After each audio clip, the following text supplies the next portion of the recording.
And we are live. Welcome aboard again. And let me open this stream up by stating that we are basically undefeated since December of last year. Nearly a year running.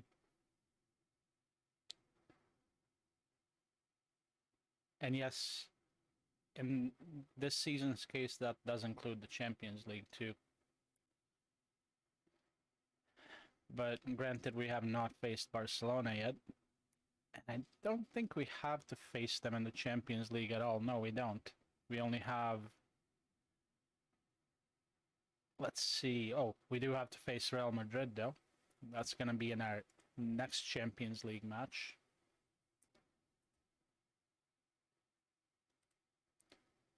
So, also since we've pretty much won everything that we possibly could win with Wrexham. Again, a quick reminder was back-to-back Premier League titles, back-to-back Carabao Cup wins, back-to-back EFL Cup wins, and finally the Champions League is ours. And now we just have to defend the title, although I wouldn't be too disheartened if we don't succeed in that quest. So, since we've won everything that we pretty much could have won, I will be making the save a youth development save going forward. And it'll be mostly through our homegrown talent. I'll buy the occasional wonder kid here and there. Especially when we see someone that might have some potential. Hamdi wants some first team football here. Yeah, that's not quite happening.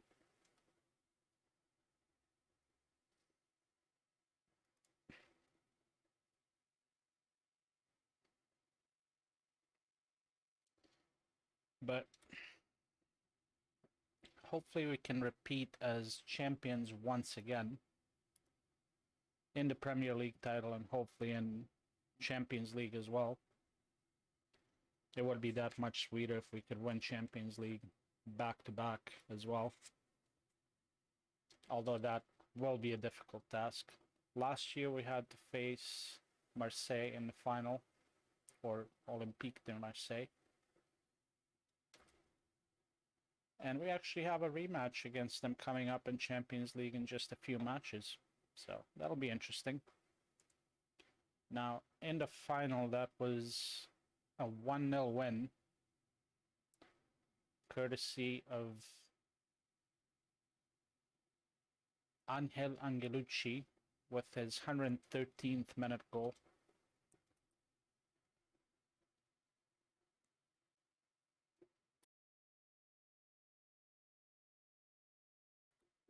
Things would have been quite a bit different if we had Ceballos available for that game, but he was sidelined by Barcelona in the semi-final draw at Camp Nou, which ended 6-6, which was honestly the funnest FM game I've ever had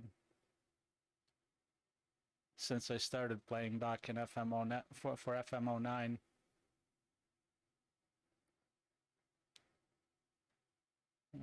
Nathaniel Murray. He wants to go out on loan. Yeah, no thank you.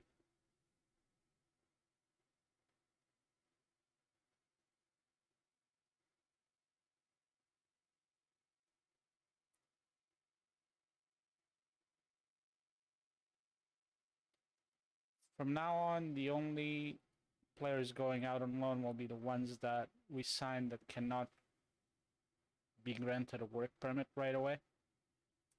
And for that, I'll primarily try to sign players from South America because we can send them out on loan to Spain or Brazil. And once they gain citizenship within 2 years,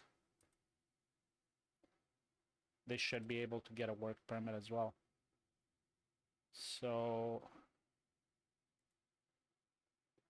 yikes. I'm gonna appeal it. So this is the kid we're looking at next. He would be joining us from Talleres in Argentina. Same club that we got Ceballos from. We do need someone who can cover in central midfield, but he is just a project at this point, even if he does sign.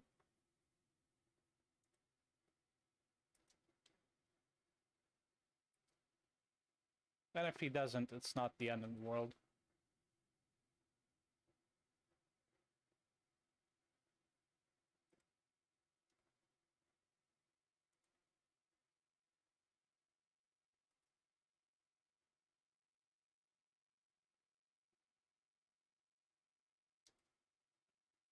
So we have a match against Middlesbrough, I believe.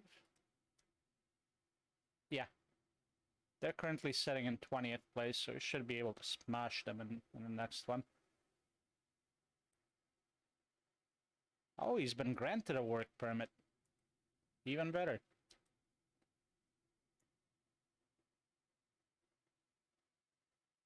Then again, when I do my scouting, now I do filter by players who are likely to be granted a work permit.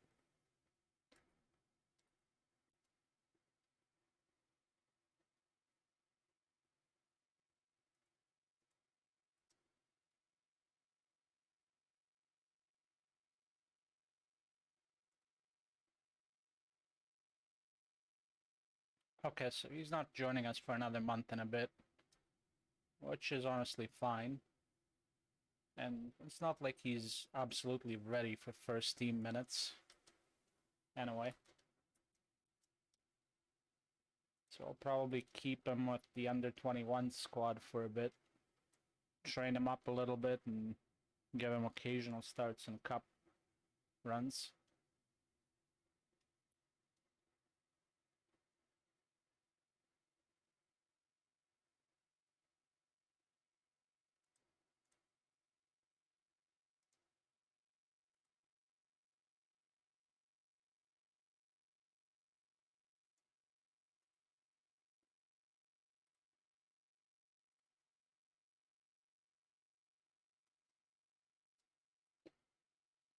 So we just also had 47 players out of our 100 plus players that are available on our entire roster out for international duty.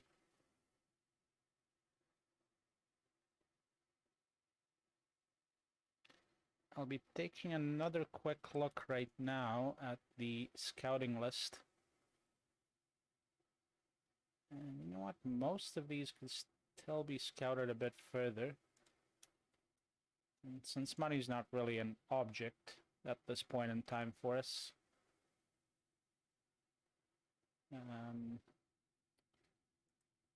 yeah, some of them are still being scouted. At least by the looks of it. Yeah. Otherwise, I'd be able to send my scouts out to watch them further.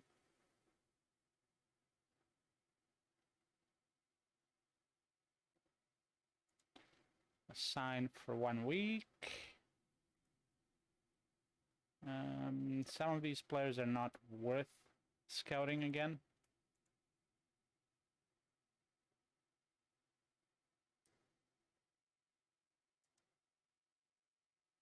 So them we're gonna remove. These we're gonna remove.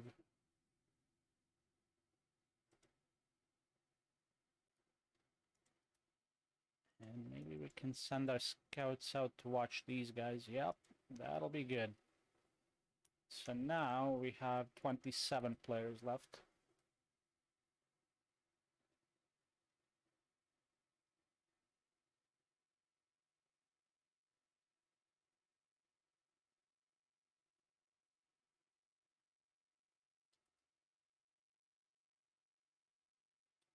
I'm thinking we're going to probably sim the first match against Middlesbrough, and we'll jump straight into the Champions League matchup against Real Madrid.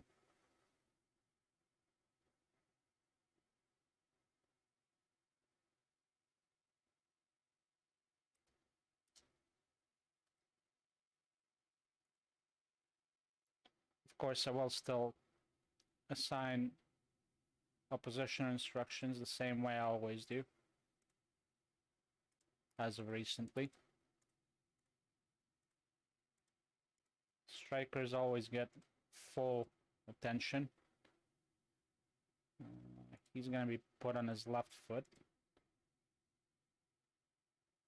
He's going to be put on his left foot as well.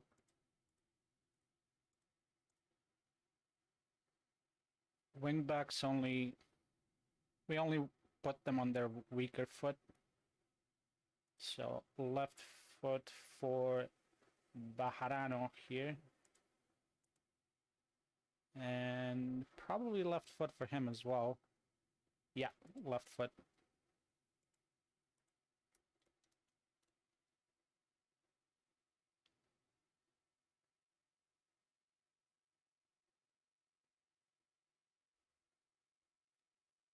I always save after I make the adjustments in opposition instructions here, just in case the game decides to crash. Which hasn't really happened all that often, mind you, but... And I think against Middlesbrough, we can actually start with some of our youngsters playing. Oh, Labrise is back. That's good news. He'll be on the bench though, because he's still nursing that injury off. Phil Jones... Ceballos is out. What? I didn't even notice that. 3 to 8 days, that's not bad. We'll give him 4 days rest. So Phil Jones will come in to... Actually, Lavender will come in to replace him. You know what? Labrise can rest again as well. We'll have Steele on the bench. And Phil Jones will start instead of him. Now for Jones, we are training him as an advanced forward. So he'll swap places with Angelucci here. And then we'll swap Dragic and Angelucci here. And we're going to try something new as well. Something I've been considering for a long time. I just keep forgetting to do it. Now, where is it?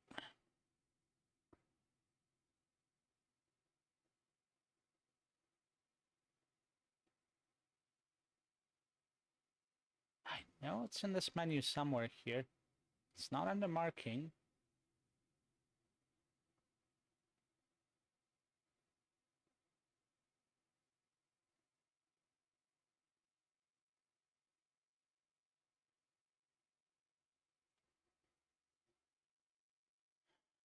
See, what I want them to do is swap positions. Then again, if we do that, Angelucci's not good as an inside forward on the left wing. So you know what, we'll keep it as it is.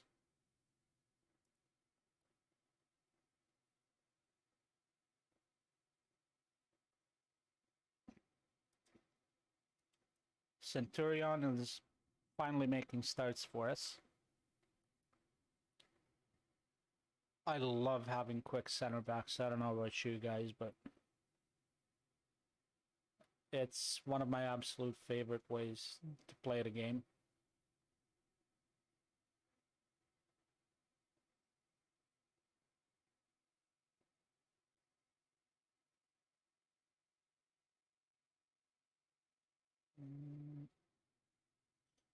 Hamdi wanted more starts.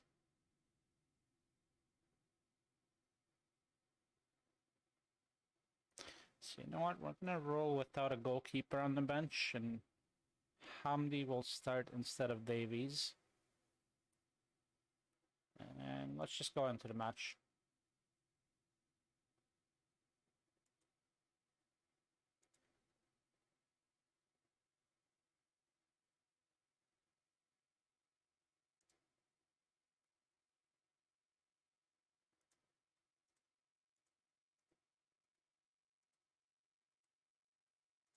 No, I said we were gonna skip this match, but we'll go through it. Also, stadium renovation's complete. almost fully expanded now.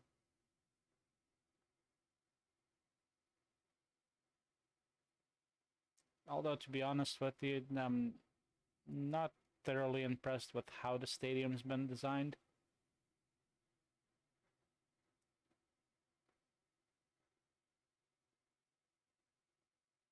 If we could put in more stands on either northeast, northwest, southeast, southwest side, that would be great. But I don't think that'll be possible. I think this is going to be as good as it gets. Oh, there's Phil Jones. Is that going to stand, though? I think that was a good goal. Yep, that was a good goal.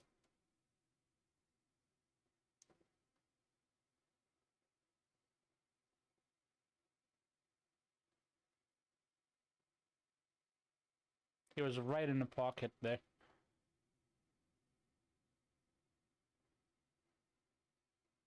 So Dragic with the corner here. Oh, penalty. And we are going to do something that I've started doing last night. And it's a doozy, all right.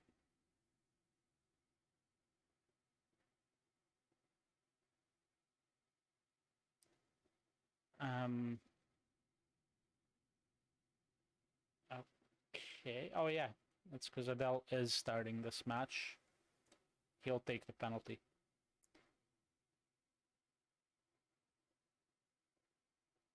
I don't care if he misses. I'm just going to let my goalies take the penalties from now on.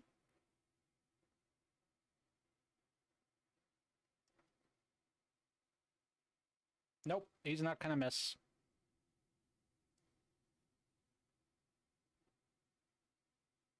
I'm pretty sure that's his first ever goal for Wrexham.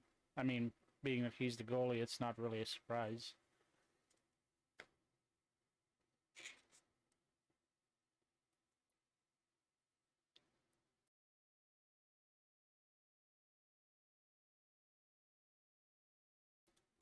And as far as Adele's concerned, we're going to be starting him for quite a few matches for the remainder of this season. Then we'll be looking to sell him on, because I do have a couple of young goalies waiting to be brought up. Antuna's become one of our star players, who's the goalkeeper we bought from Tottenham a season and a half ago.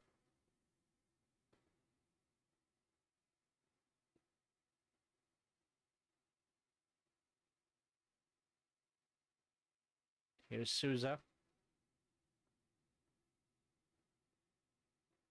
Decent defending there by Middlesbrough. But Lavender is able to beat everybody inside the box and get to the ball, and that's 3-0. Let's go, boys.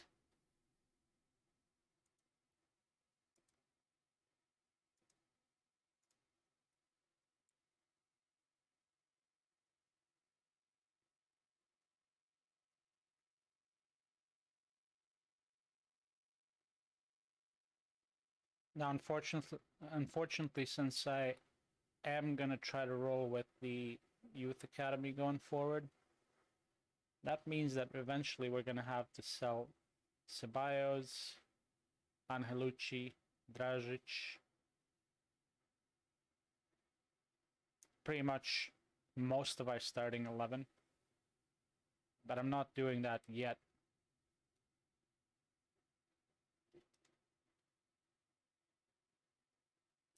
Lebreeze, who's been with us since we were a championship level team, he's 29 now. And unfortunately, he keeps getting injured, but he's still worth over 100 million. So I might put him up on sale as early as the upcoming transfer window. He's been one of my favorite players in the save, though. But I think the time has come to move on from him and make a giant profit on his sale. Because keep in mind, we only bought him for 13.75 million, as Lavender scores there again. We'll probably be offside. But yeah, we bought him from Lazio for 13.75 in 2028-29, if I'm not mistaken. No, it's a good goal. But anyway, yeah. So right now he's worth 112 to 130 million.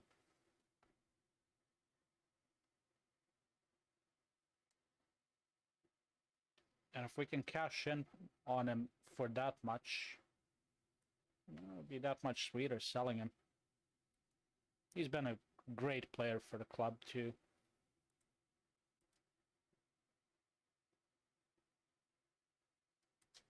Actually, we need to take Lavender off immediately before he gets injured, so Luke Steele will come on to replace him.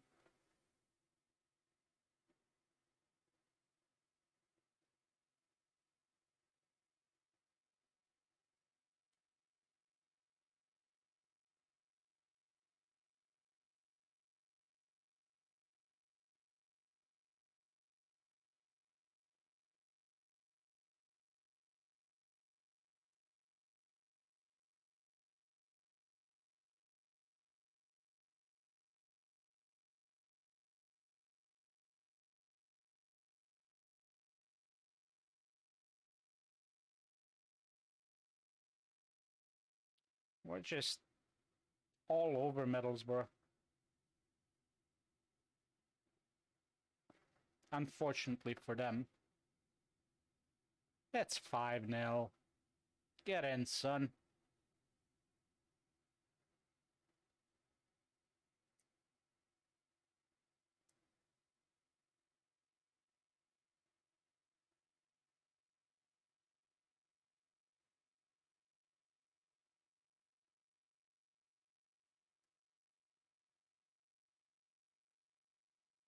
And surprisingly here, Brighton are in second place in the league.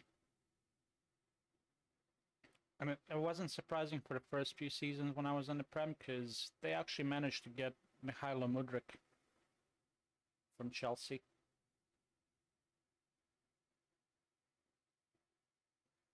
Again, that wasn't a surprise to me, because even in real life, I don't think Mudryk is going to stay at Chelsea for that long.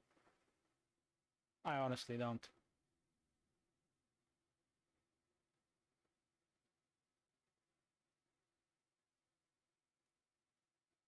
And Chelsea's pretty much woeful transfer business is going to continue for some time to come. Bring in a player for a ton of money and offload him for half or less than what they bought him for. Not really surprising.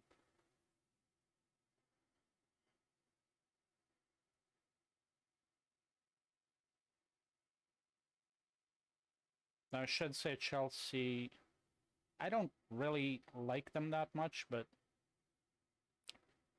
they actually are my second favorite team in the Premier League, behind Man City.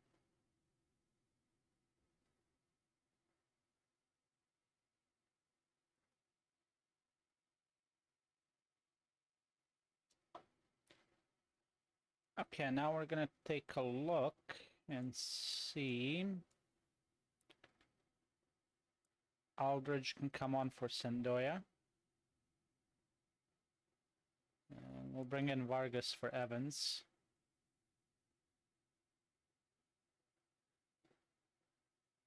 Davies will replace Hamdi, and that'll be it.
Alright.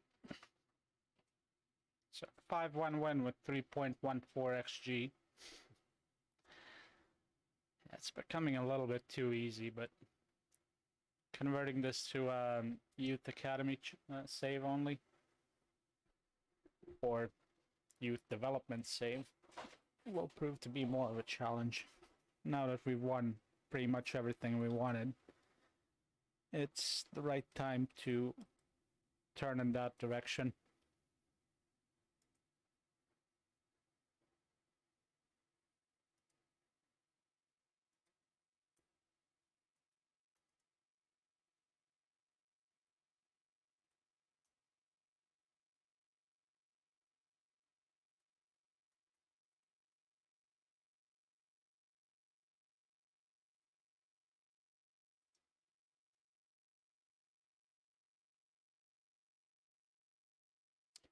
Just one Champions League. The one last season. Football Mad Gamer. I've set up my own tactic, actually. I used to use, and I still have it loaded here, I used to use the Monty Python from Bustanet, and we've used that for a good 3.5 seasons. And then I kind of sort of created my own, which is an offshoot of the tactic that we have been using since the start of the save.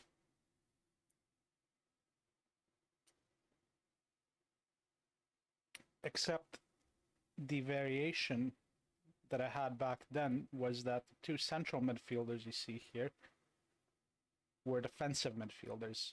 And the one on the left was a ball-winning midfielder, the one on the right was a deep-lying playmaker.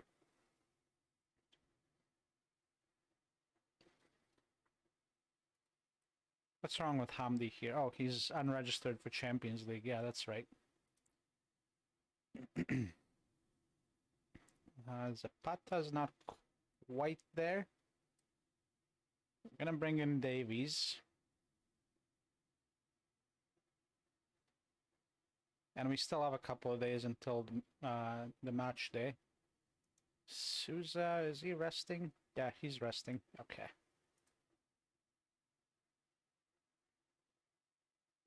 Yeah, the Monty Python has been excellent.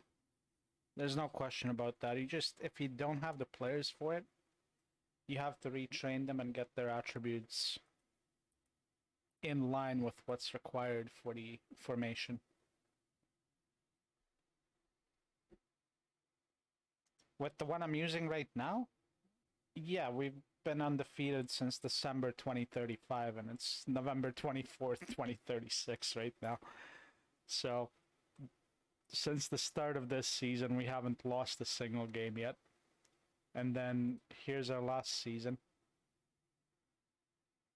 So this is the end of the season here. So as you see here, from January 1st, because our last loss was literally on December 29th, 2035.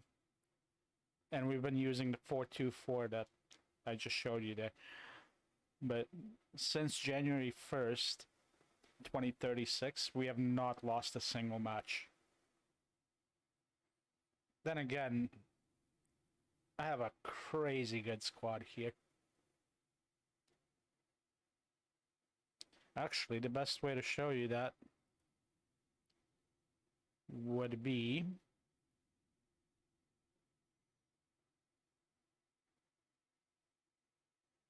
where's that view? Yeah, this one.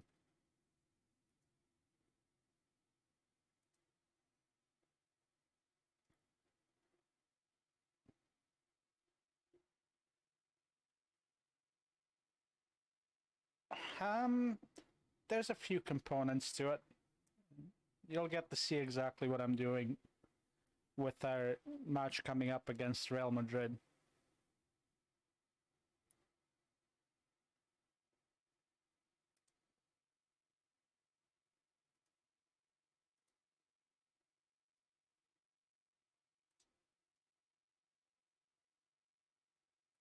Yeah, sure. You can send a Gyazo link or whatever you like.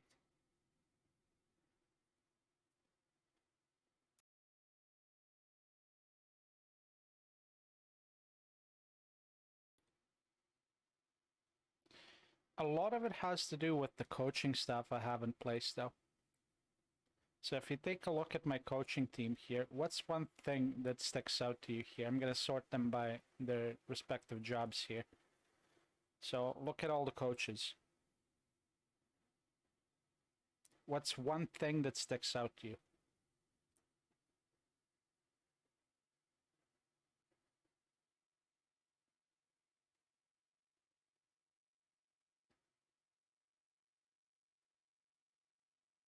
Yep, it's the personality. Absolutely right. So they're either professional, resolute, or model citizen. Some of them are model professionals because I couldn't find anything better.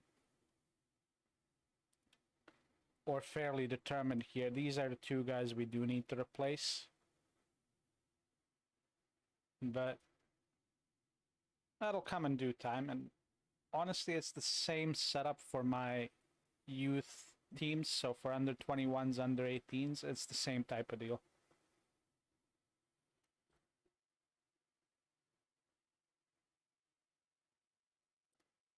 But in about a week's time,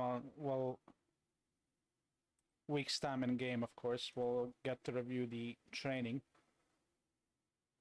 And you'll see that makes a huge difference.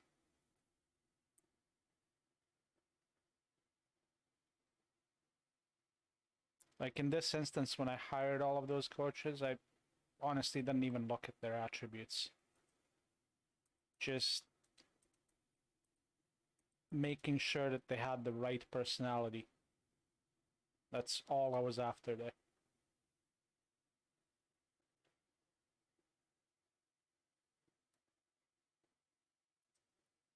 Which team are you managing? I might have asked you that before.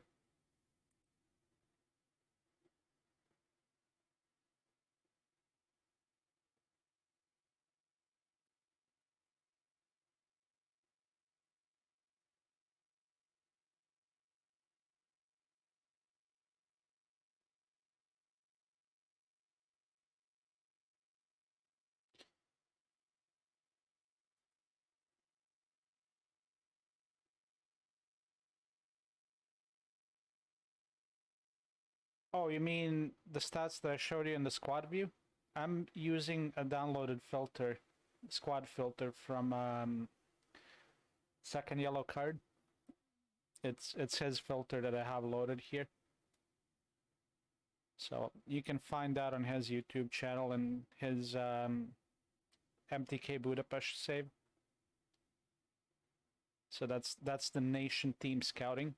That's what he uses for scouting filters, and I apply it to my squad filters as well. But yeah, this is how I also scout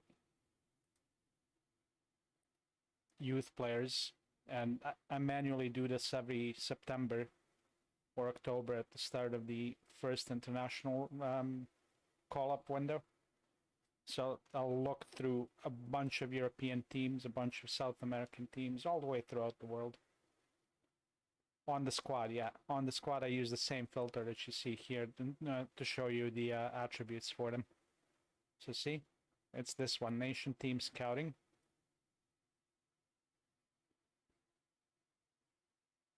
And it just shows them right there. But if you had the filter downloaded, let's see, you would go to import view here, and bear with me here because I have a ton of views loaded. Most of them are from Second Yellow Card, as you can see. But this one here, where is it? Nation Team Scouting. That's the one I loaded in for this one.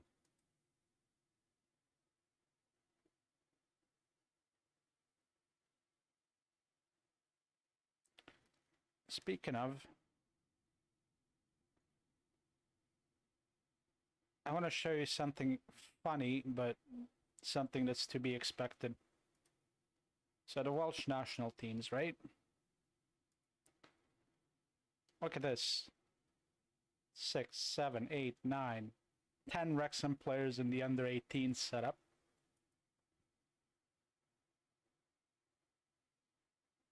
5, 6, 7, 8, 9. Another 10 in the under 19s. We've only got 2 in the under 20s.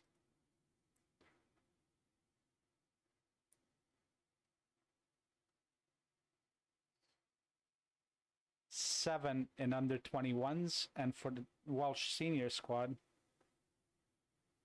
3, 4, 5 players. 5 of our players on the Welsh national team.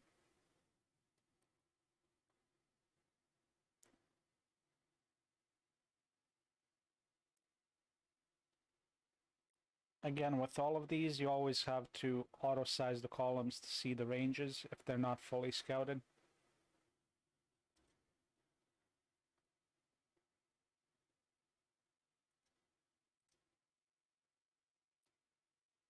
We've got Real Madrid up next, and this should be fun.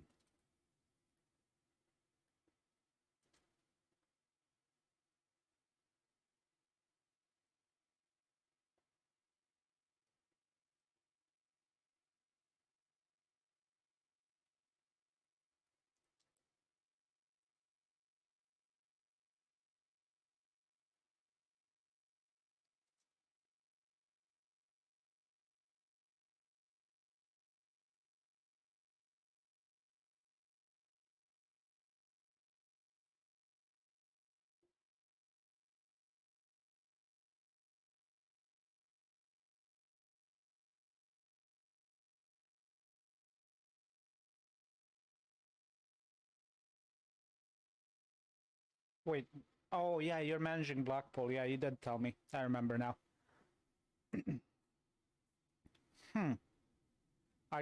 Did you make it to the Premier League with Blackpool, or?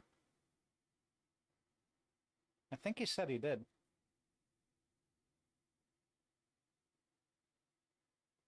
Oh, those are fun.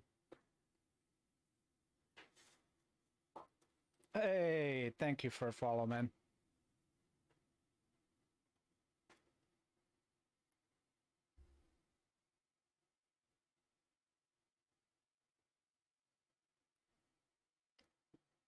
Yeah, Tycoon takeovers are always a lot of fun. Now, for me, I had the opposite of that, because obviously Wrexham starting with Ryan Reynolds and Rob McElhenney.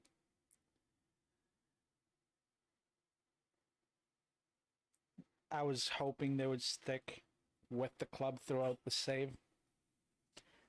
But sadly, about 3 seasons ago, they left the club and we have new ownership in place now. But you asked, how am I undefeated for almost a year? And this is one of the bigger reasons right here. So we're going to take a look at each player on the opposition instructions, put them on their weaker foot. And one thing I like to do is for strikers, I always give them what I like to call the full treatment here. So tight marking, trigger press, hard tackling, and put on weaker foot. For wingers and central attacking midfielders, I will not tight mark them, but I'll do everything else. So, yeah, he has a strong left foot. Normally, you probably should even avoid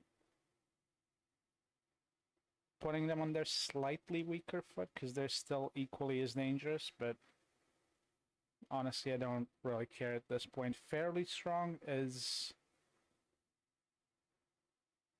obviously weaker than strong on either foot. So for Lukic, who's coincidentally also our former player. What do you know? I forgot I sold him to Real Madrid too. Yeah, of course.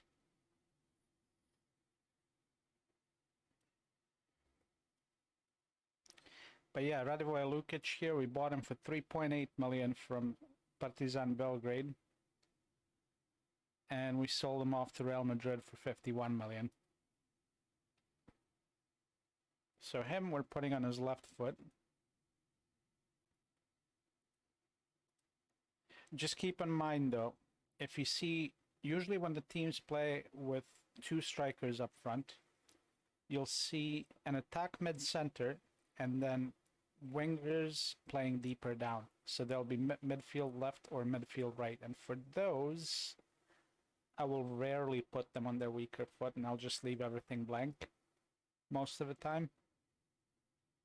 Now here, fairly strong for Saras. Yeah, we'll put him on his left foot. But since these guys are out and out wingers, I'm gonna give them almost the full treatment, like same as for the striker playing up front. Oh, Guardiola's still there. That's interesting. We're gonna now for the wing backs, I only put them on their weaker foot, and I don't pick the weaker foot option. I'll take a look and see which foot's weaker, and I'll put them on that foot. I will not let the CPU decide that for me. And oh, that he's our former player too. And Moise Bamba here is actually one of my favorite players in this save, because he's been with us for a long time. And we usually play him as a ball-winning midfielder. And he can more than handle that position. Of course, scouting is required to see that right now, but if you just look at the attributes here, 16 marking, 14 tackling, 16 positioning, 15 decisions, 16 concentration, bravery and anticipation are high up there as well. He's strong. It's crazy. I mean, like, we made a mad amount of profit on selling him to Real Madrid. Bought him for 600k from ASEC Mimosas in Ivory Coast, and sold him off to Real Madrid for 65 million. But regardless of how much money we made off of that sale, I was still kind of bummed out when we sold him.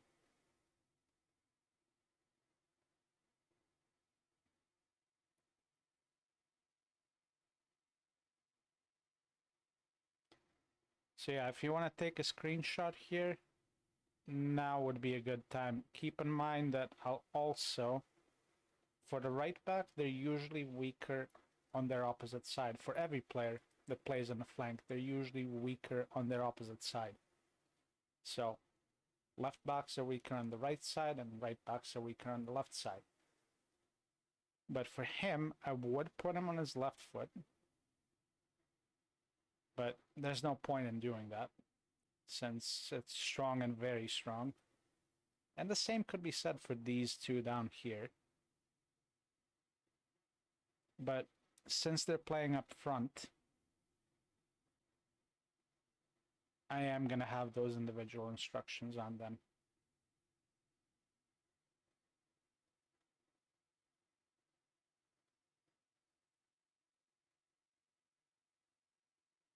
And we now just need to add a goalkeeper here. What's going on with this view? Ah, that's what's going on. Okay.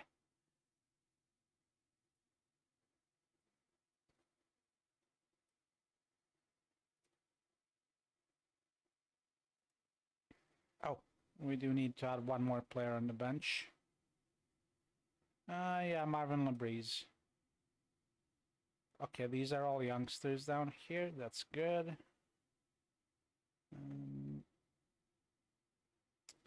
You know what? You go here.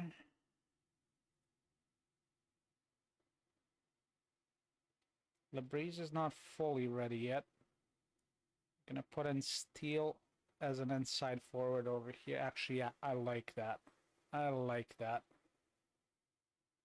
But you know what I would like even better? That. And that. There we go.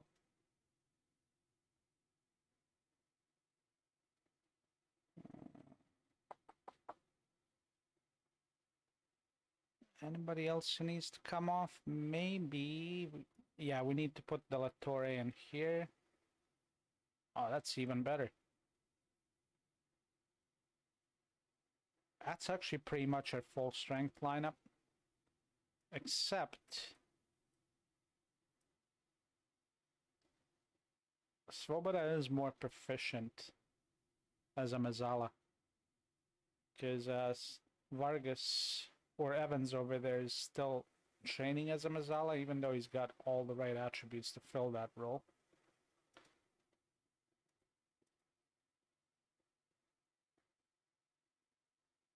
But he just needs a bit more familiarity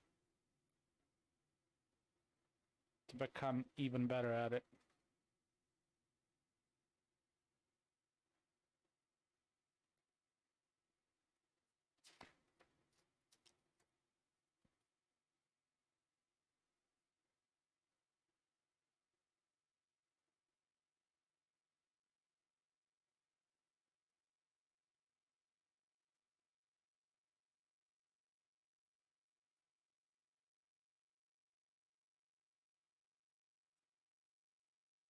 All right, we go on.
There's nothing I love more in this save than taking on the giants of Europe.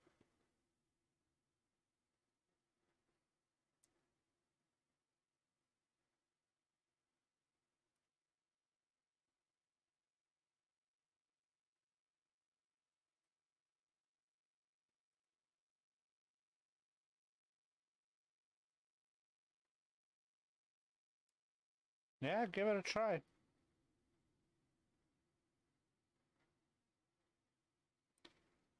As long as you have players who have...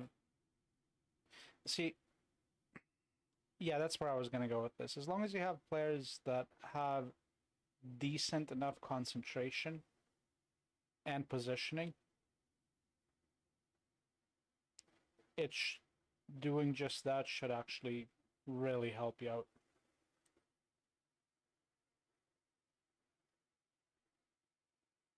Here's Angelucci, finds Leano. Wow.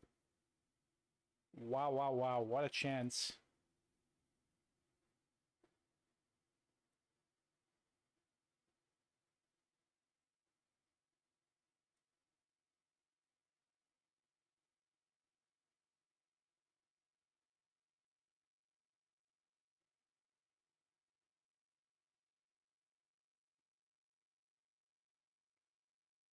Also, I hope you beat Juventus. I'm a Lazio fan, so I really don't like Juventus. Oh, there we go. Dragic scores the first goal of the game. 1-0.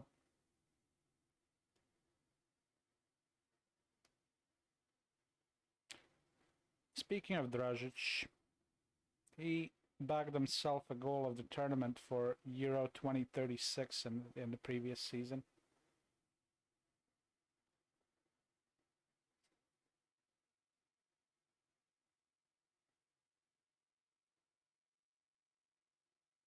Two 0. What a shot. Yeah, Real Madrid's got nothing on us. Look at the fans going crazy there.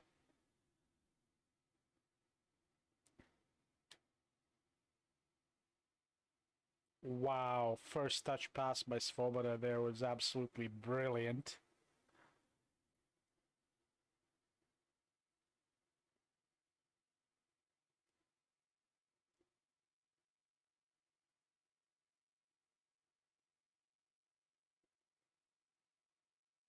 Olympic Lyon's in first place. It's a shame we won't be facing them in the league phase.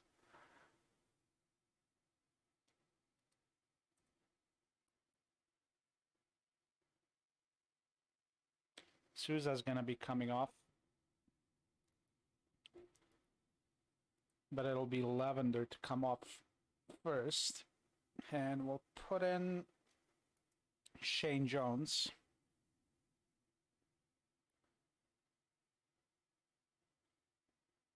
To an extent. Although it helps when you have top of the line youth recruitment and training facilities. Our youth facilities are not yet to their full potential. They're just about to be at the end of this month.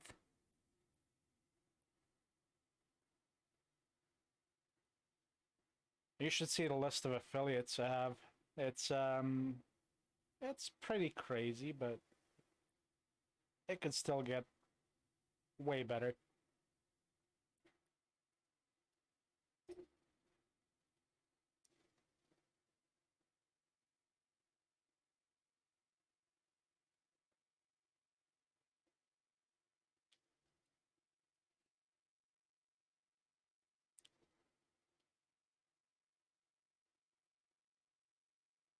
Now, for a lot of the league matches and some of the cup matches, I do use the instant result feature of the skin.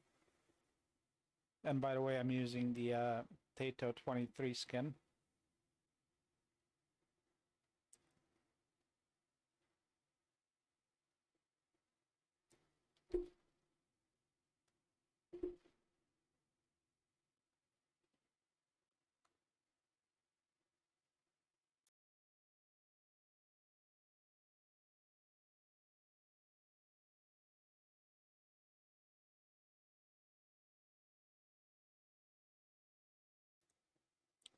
And my under 21s and under 18s teams are using the same tactic as well. So that way, whenever the kids are ready to break through to the first team, they'll have no problem slotting in.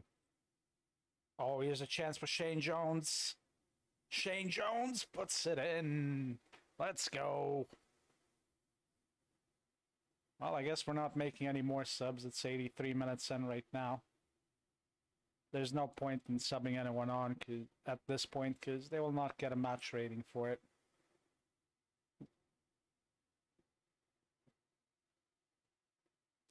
If it was 70, 75 minutes in, then yeah, I probably would have done it.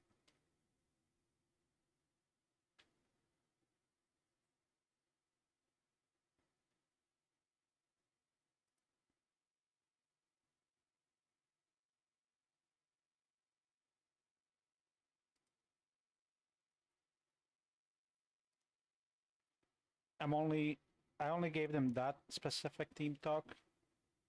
It's about as good as a win as you're likely to see, is because we were playing against Real Madrid. Otherwise, I would have said that was just a good win. Okay, let's switch back the views here. Yeah, that's the one I needed to use.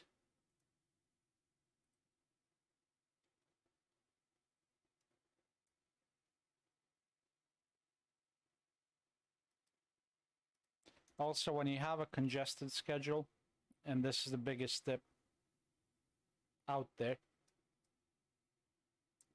but whenever you have a congested schedule, whoever is in your starting lineup and sitting on the bench, after every game in a schedule like this, give them 1 or 2 days rest. I usually go with 2.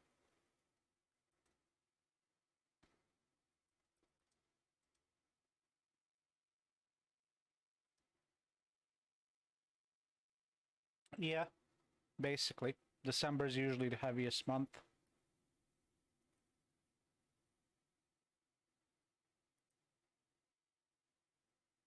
Especially if you're playing in European competitions.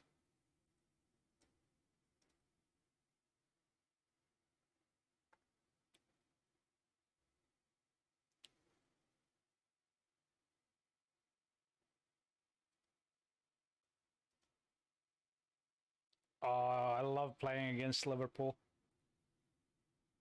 And you know what? Here's the funny part. So I've pretty much pissed off Jurgen Klopp when he was in charge of Liverpool. When we were still in the National League, Liverpool was our affiliate. And I loaned in about 3 of their youngsters and played them in a position where it would suit my team. Now, since I didn't notice at the time that when you're actually negotiating for the loan deal, you can basically uncheck the option to play them in the position and the role that they want you to play them in, and they wouldn't get ticked off. But since I didn't know that, I had that on. And Jurgen Klopp got ticked off 3 times in a row with my handling of his players, to the point where he wouldn't loan us any more players. So, what did I do the following season? I established a link with Man City, and I dumped Liverpool as our affiliate. What did Jurgen Klopp do, though? What did Jurgen Klopp do? Well, let's see. Look at this abysmal record against Liverpool. Our first 16 matches, we only won 1. And it was thanks to 3 goals in extra time in the FA Cup semi-final in 2030. Now, since Jurgen Klopp left, they've only won against us once, and it was in a friendly match. Man, isn't that some funny stuff right there?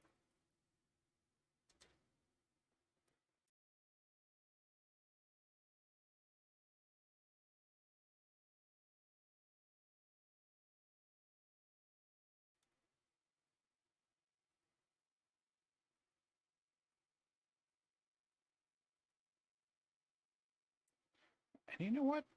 Who's actually managing Liverpool right now? I totally forget.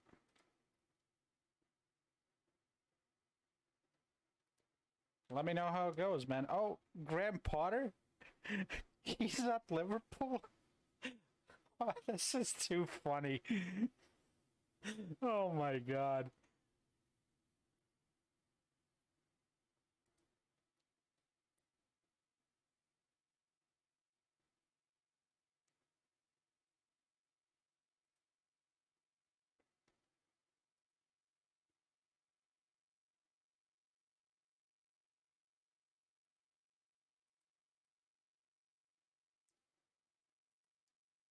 Let's see. Hired as Liverpool manager. Oh, just this year. Okay.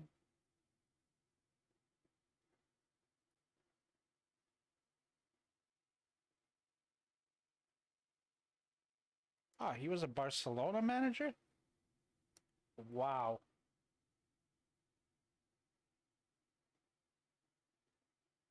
There you go.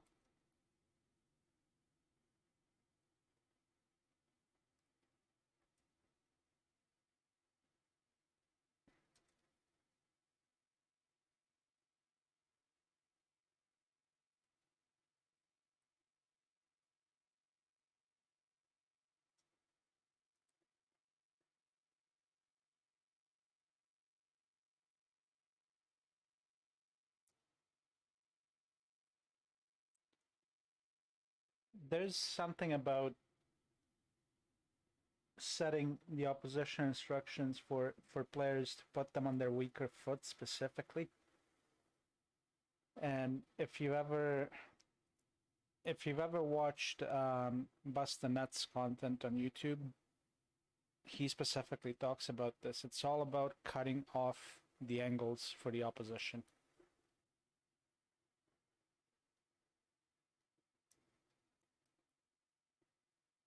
And if you play that way, you will probably win the majority of your games. Very nice. Very nice. 3-0 win against Juventus there. Good stuff, man.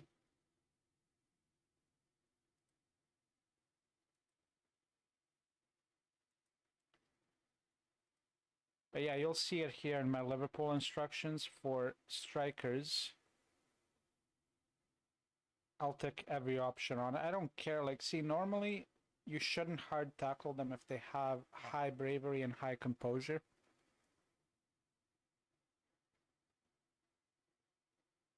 Now, if they have low concentration, you can set tight marking. You can set trigger press. But tight marking I reserve for strikers only. I don't use it on any other positions. So for Vitorino here, he's got a reasonable left foot and a very strong right foot. So obviously I'm going to put him on the left. And we'll give him the full treatment. Sekulic, fairly strong right foot. So we'll put him on the right.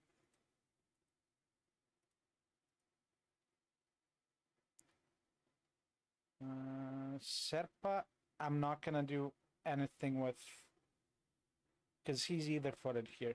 Purely either-footed, very strong on both. So for him, I'm only going to do hard tackling and trigger press. Nico A, I don't even know if I'm saying his name right, but he is the second best player in the world right now behind our Ignacio Ceballos.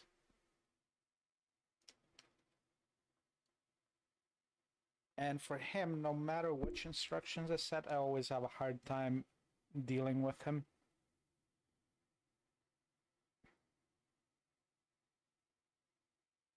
But theoretically, you know what? I'm going to try something slightly new here. We're going to put him, well, that's not really slightly new, but anyway, we're not going to hard tackle. We're going to put him on his left foot and trigger press. Maltoni.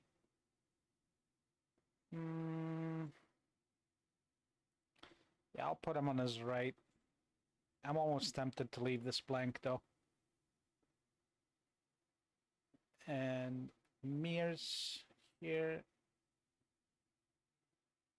You know what?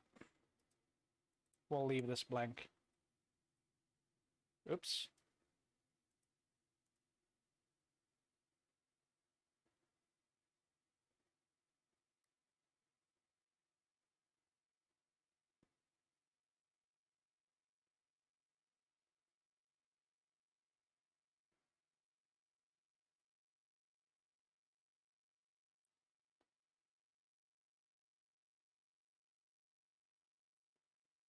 We're going to put Evans in for Svoboda. Leaño's probably, Lebriz is still not ready, so you know what? Yeah, we're going to put Steele in here. Swap his place with Angelucci and swap Angelucci with Dragic. That'll do. Because see, Steele here, according to our director of football,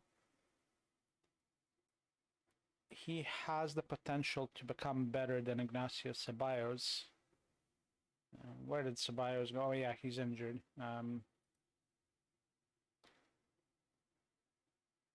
Oh no. No, he's not injured.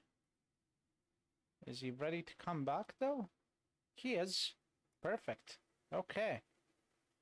So Lavender, you go on the bench. Oh, come on. And Ignacio will come on for Jones. Yeah, no.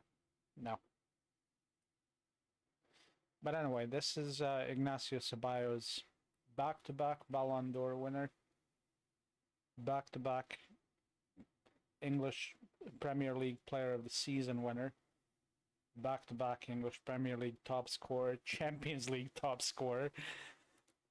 The guy's absolutely nuts. And the best part is we bought him for 5.75 million. And he is worth up to 162 million right now. I'm not looking to sell him. He is our captain too, even though he probably shouldn't be. But I don't know. That's one thing about me when I'm managing my teams. Usually whoever's my top goal scorer gets the captain's armband. So that's just the way it is.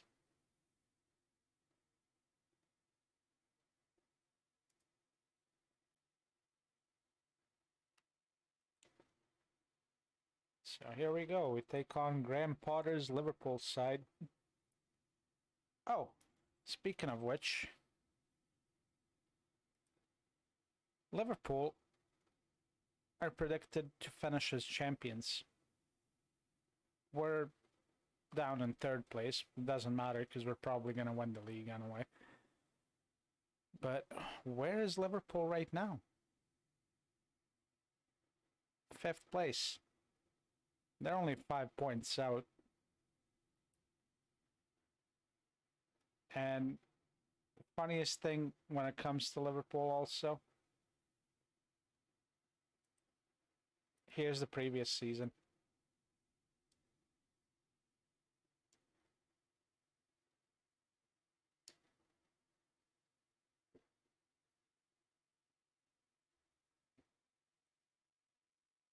We beat them on goal difference, and we had 30 goal difference. We were 30 goals ahead of them. Tied on points, but they just couldn't outscore us.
Oh yeah, Football Mad Gamer.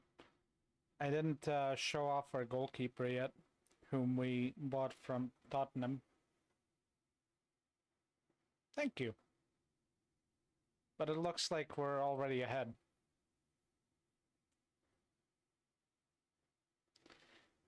But yeah, we bought Pepe Antuña, who's a regen, from Tottenham for... They wanted, I think it was 56 million. So I gave them 30 up front and 25 after 50 league appearances. And we brought him in, and the reason we had to bring him in is because A, our youth prospect goalkeepers, whom I'll show you right after the game, were nowhere near ready to take over in the starting position. And our former starting goalkeeper, Hibiki Kazawa, whom we had for several seasons, was just sold off to Juventus for 60 million.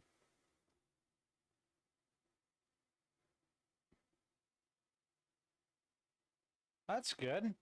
Keep going, man. I'm hoping to make it to one straight year without a loss here, because that would honestly break my record. Well, actually, no, it wouldn't break my record, but because in one of my other saves, in my Pentagon Challenge save, when I was managing in Tanzania with Ihefu FC, which are not in the default database, by the way. In the year when we won the African Champions League title, we went undefeated for the entire season. And then plus some games in the previous season. So about a year and a half undefeated. And I wasn't even using opposition instructions back then. I was just playing game to game and putting up my best lineup.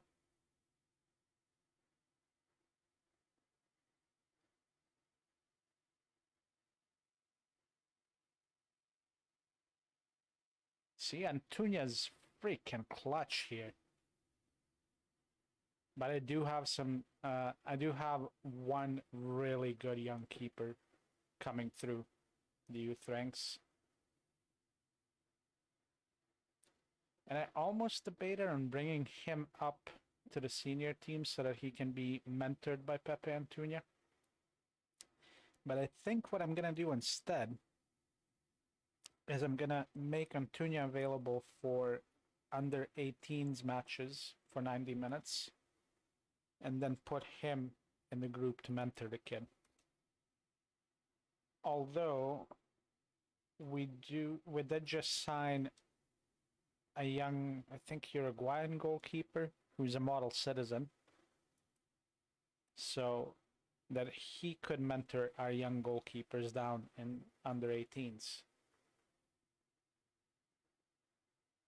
It all makes sense. I always try to have a goalkeeper that's not quite ready or not close to being ready but has a good personality down in our youth setup so that they could mentor the youngsters. Uh-oh, it's 1-1. Unless the ref has something to say about it.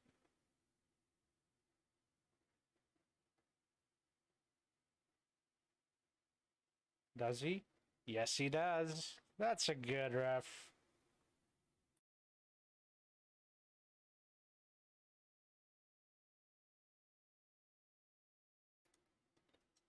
Okay, we're gonna make some changes now.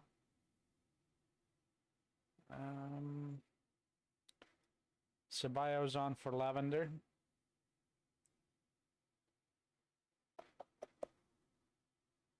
Centurion on for De La Torre. Yeah, I'm picking them at random at this point. Left wing back. Alice.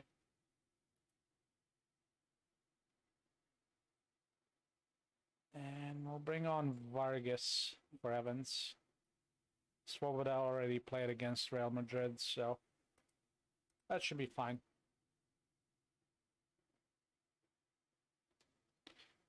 Also, the other key thing, substitutions in the 60th minute are key.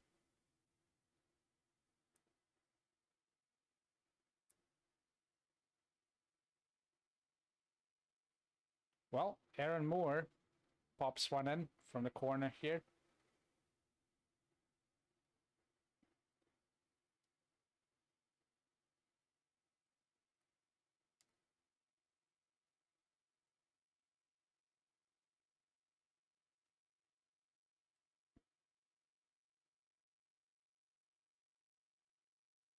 See the effect of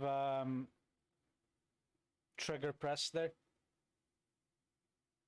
Because Sekulic literally had nowhere to turn there before he got tackled.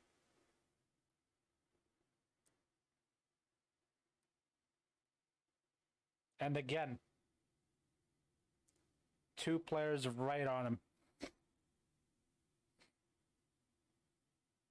And Ceballos.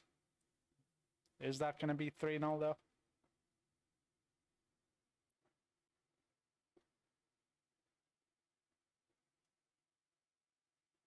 Nope. But you know what?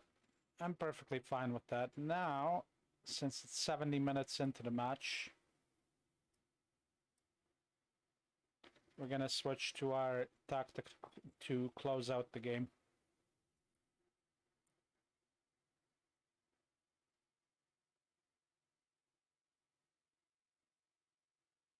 especially since it's Liverpool. I don't want to keep attacking. We're 2-0 up.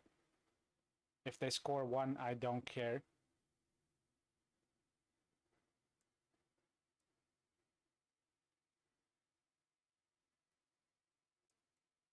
But we just want to close them down for the rest of the game. Ceballos, what a shot. The kid's an absolute beast. Well, he's not a kid anymore. He's 26 right now. And also back-to-back Ballon d'Or winner, which I didn't mention earlier.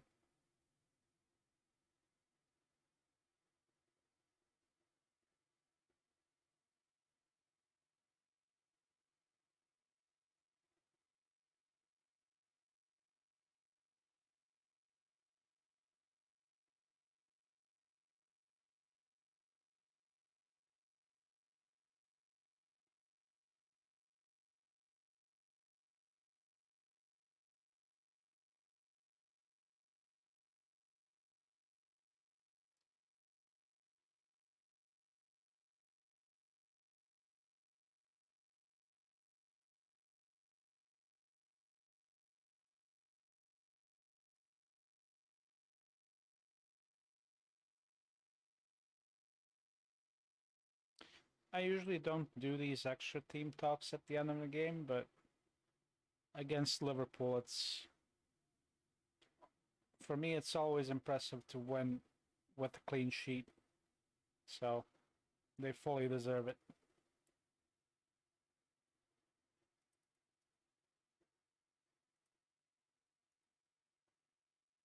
Oh yeah, we need to give them a rest before the Brighton game, and this is going to be another key matchup.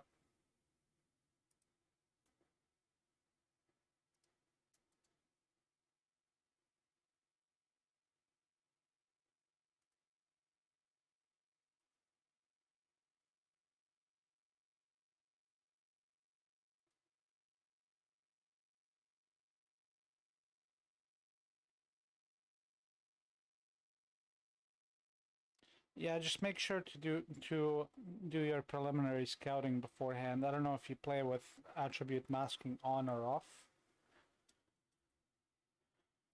I used to play with attribute masking off prior to FM23 for almost 10 years straight, but I actually really enjoy playing with it on right now.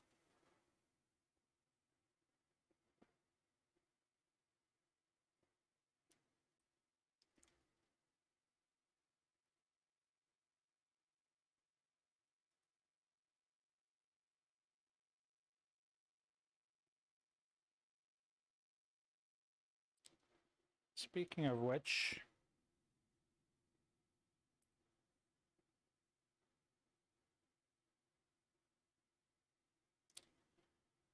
scouting is not fully completed here.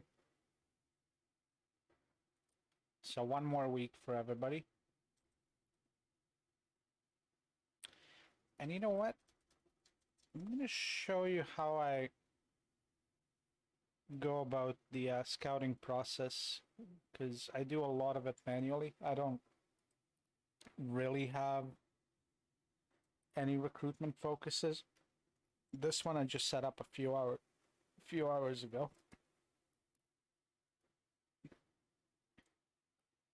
And I literally have one of my best scouts and one of my best recruitment analysts watching for any position relevant to our current system for players with a minimum potential ability of 3 stars anywhere in the world. The only key is, since, well, you're managing in England too, so you want to make sure you add this on, and you can find that particular one here under work permit chance when you go to add. So when you click on that,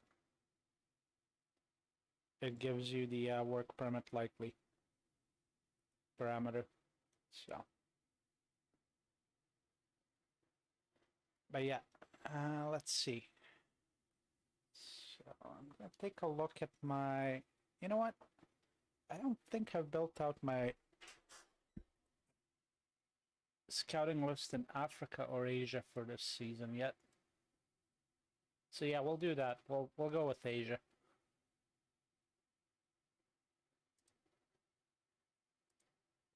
So I'm gonna start with Australia here. And yes, I've set up manual shortlists here. So just add new shortlist, name it whatever you want. But you see I have one by each continent. And we'll go through each youth team. Now, for me, I only add players that are up to 18 years old. Everybody else I'm gonna remove.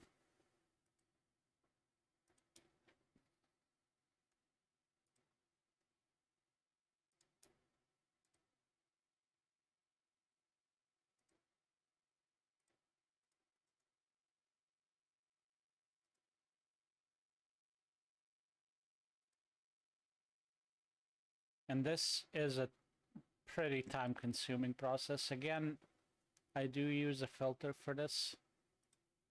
And it's also from second yellow card.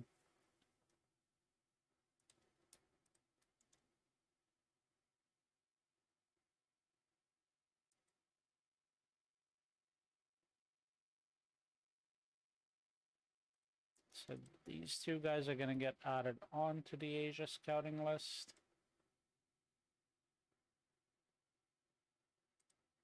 Under 21s, there's no one there. Probably no one here either. And I don't really scout the senior teams almost ever. China's up next. Pardon me.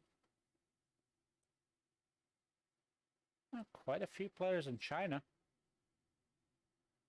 Again, a lot of these players, since on the eventual scouting list for Asia, I use the same filter, which is work permit likely. So if I untick that, all of them will show up. But I really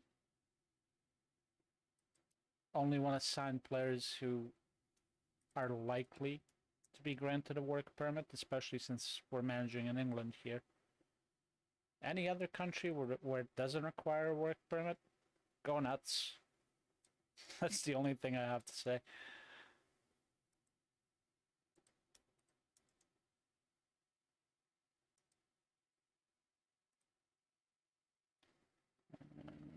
So 30. How old are these guys?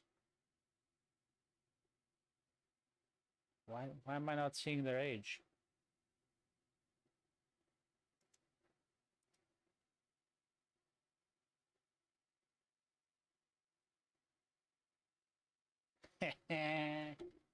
Let's see.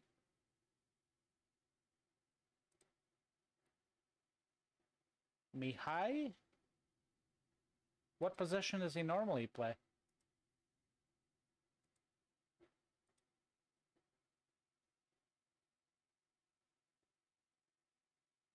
I don't even see how old these guys are. Okay, doesn't matter. Tin Bin. Okay, let's add him on.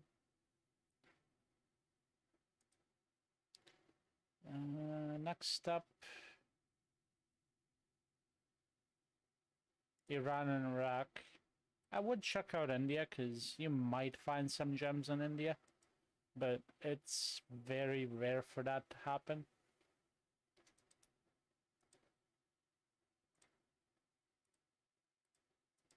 You know what? I think I will go back to India after we sort out Iran and Iraq here.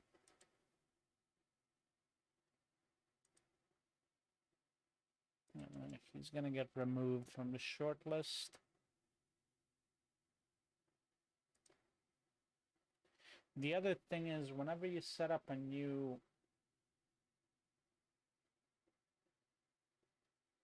short list,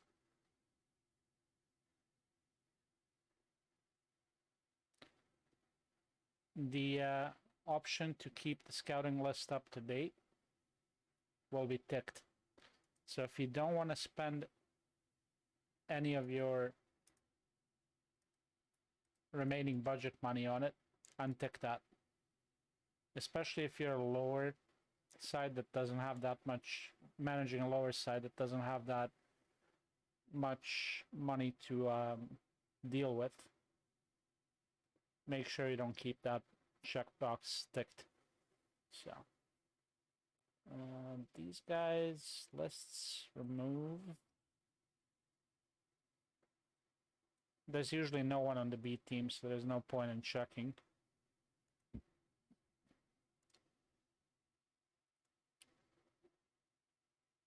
Now we've got quite a few youngsters here.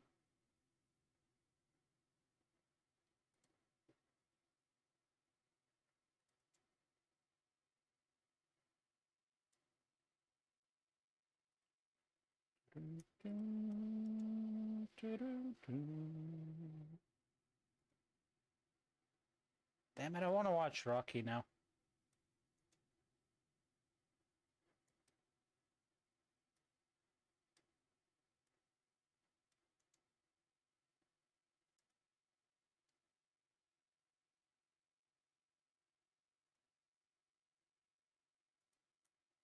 Oh, two more to add here.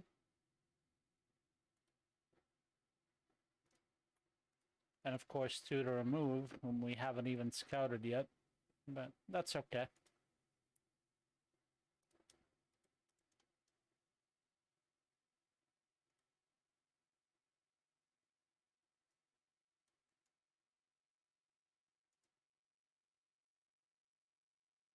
Okay, let's go back to India now. Oh yeah, there's quite a few kids we could take a look at here.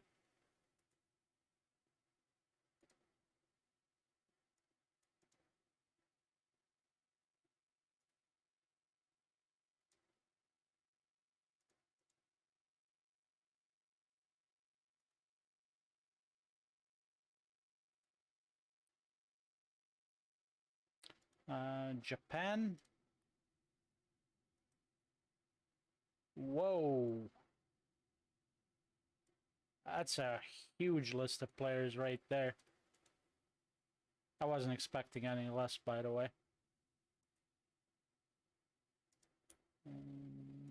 These two guys are gonna get removed.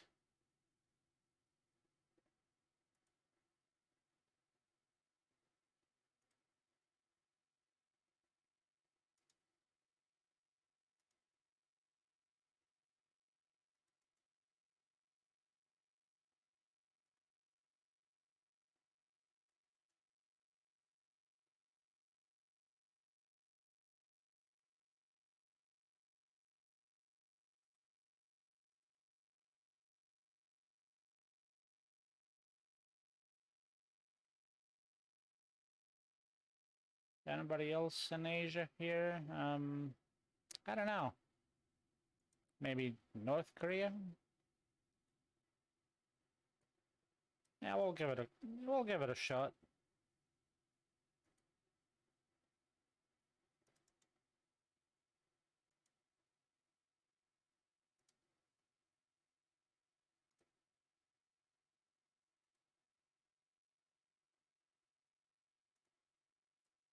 Let's see, Pakistan.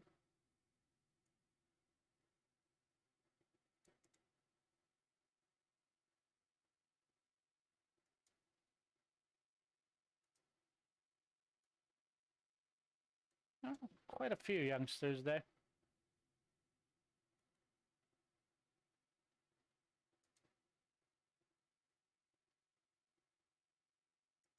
We'll skip Philippines. We'll go over, we'll skip Palestine. We'll go over to Philippines.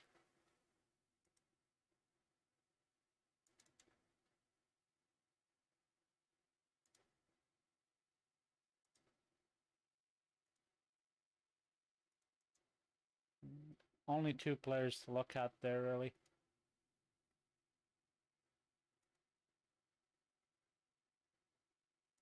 Qatar.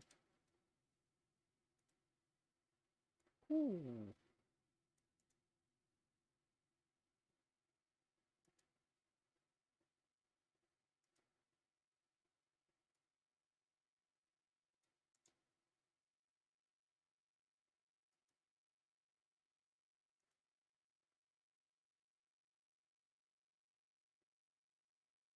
Yeah, no problem.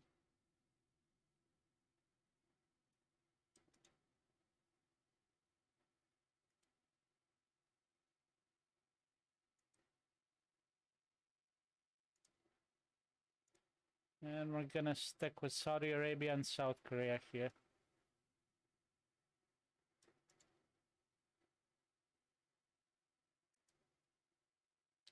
And again, none of these kids are likely to gain a work permit. I mean, we could still scout them. And we could have the off chance that some of them will accept a contract offer even though they cannot gain a work permit. Which of course means that we can sell them on for profit immediately.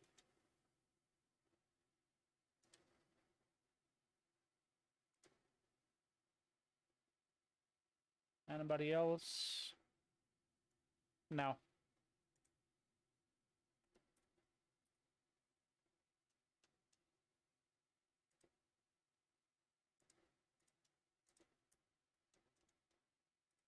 So I already have 219 players here.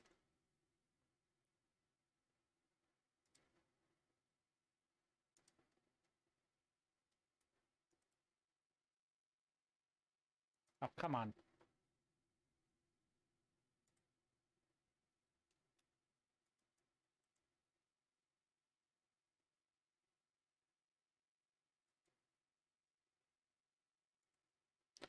So now after I build the shortlist,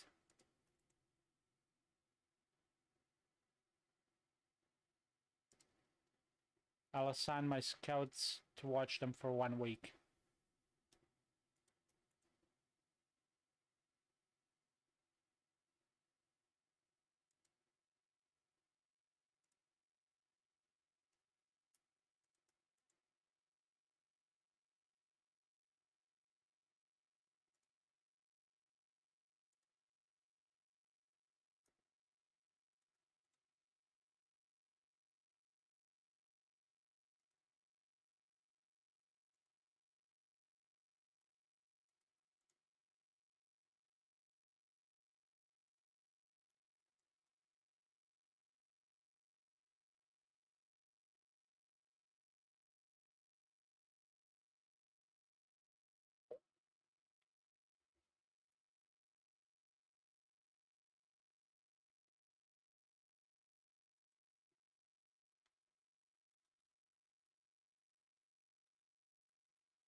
Okay, let's continue on here. It's the 1st of December though. So now's about the right time for me to review the training, and it has been going amazing. Literally everyone on the senior team is training to near perfection.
Probably the same story for our under 21s and under 18s setup.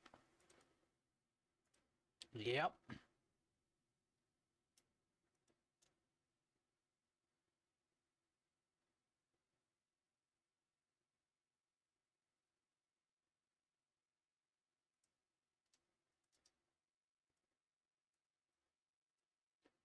And this process I'll usually do once a month. So usually on the 1st of every month or 4th or 5th of every month. I'll take a look and see how they've been training, see if I need to adjust anything. Normally I just praise them. But there are a couple of players that I do want to check up on in our under 18 setup.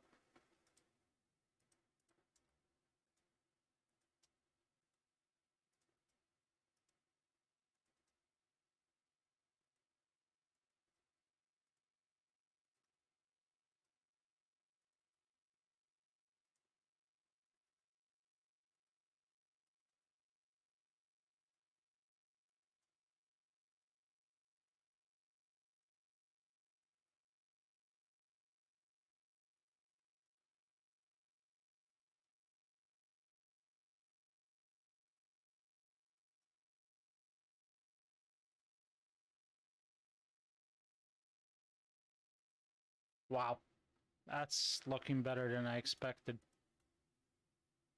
Although there is, well, Brendan Williams is there for tutoring, so. Funny thing is, he was our former player who left, but we signed him back for 4 million just so we could send him to under 18s because he's a model citizen. And his job is to basically tutor our younger players.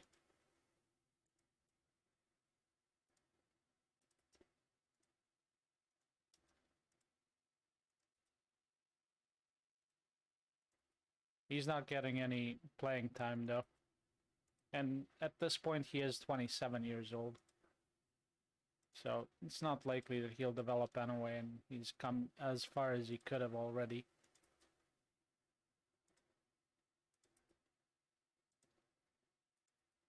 Although considering we are still the richest club in England,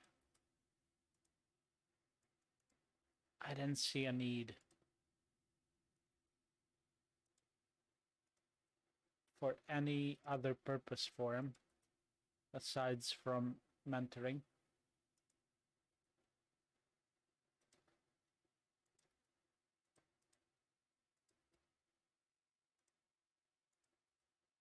Okay, that's done. We're not even going to criticize him. It's okay. I mean, he's got good mentals. He's like a third stringer type of option. Maybe fourth.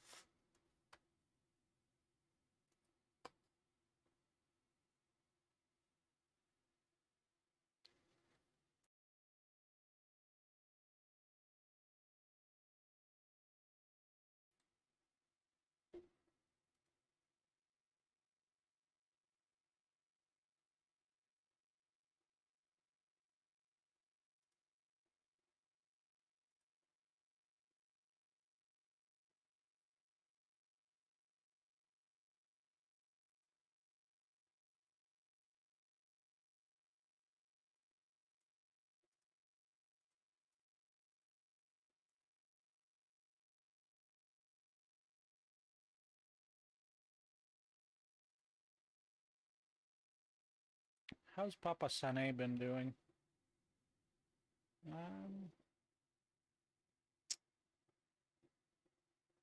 It's not what I expected. We didn't get him in on a free.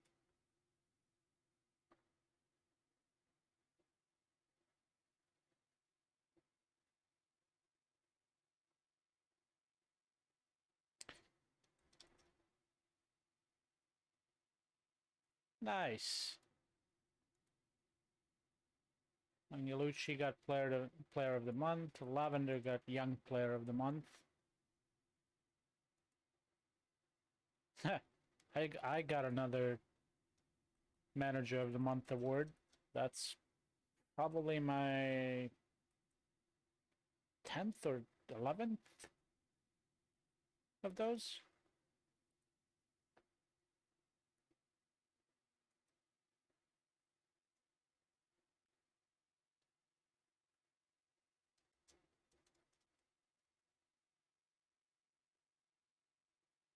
Okay, that's not looking bad.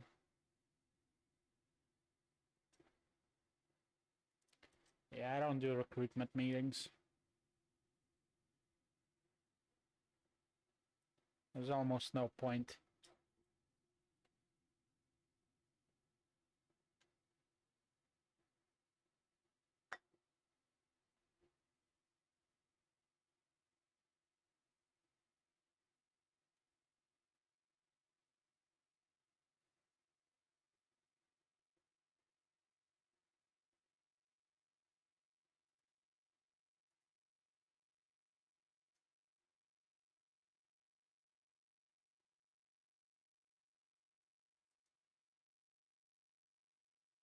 Now, it probably won't be on for too much longer.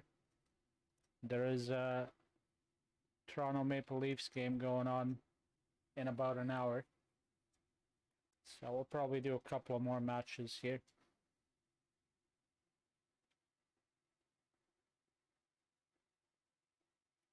Okay, Ceballos is ready to come back. It's great news. Labrise is ready to come back.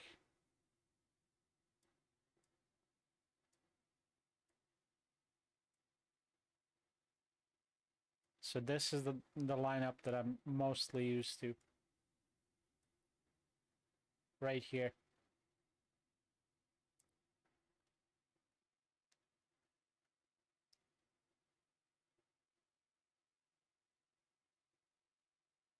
Again, Vargas should probably be starting ahead of Svoboda, but Svoboda is more comfortable in the Mezzala role.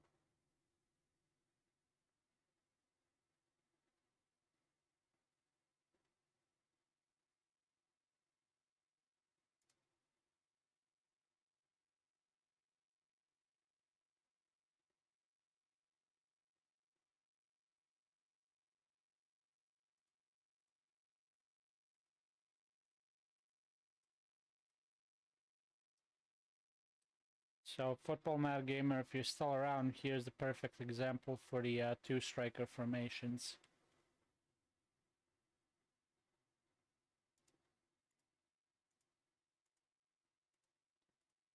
So strikers always get the full treatment from on my side anyway.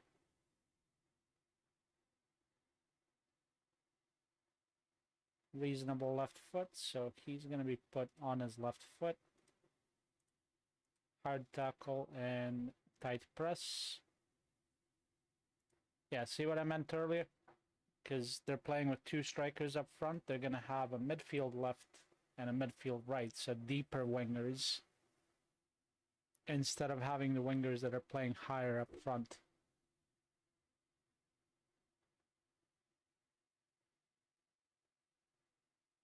So right away we know Brighton in this case is not going to be utilizing wingers that can push inside the box as inside forwards. And for these two guys, they're just going to be put on their weaker foot. That's it. Literally nothing else needed. Right foot for João Paulo here. And Bentancur will go on his left foot.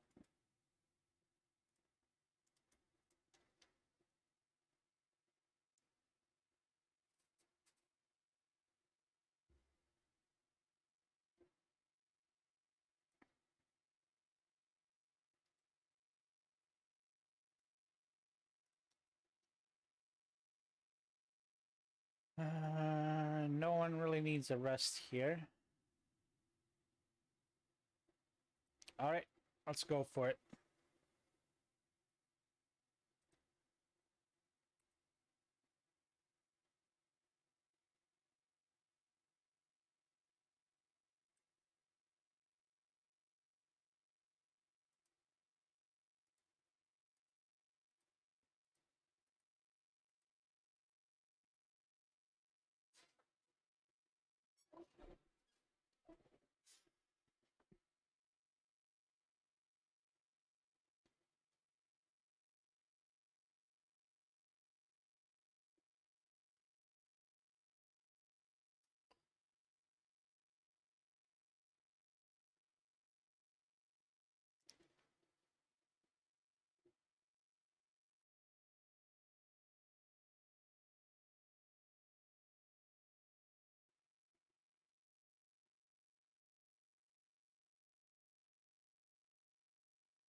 Here's a chance for Angelucci, and just wide.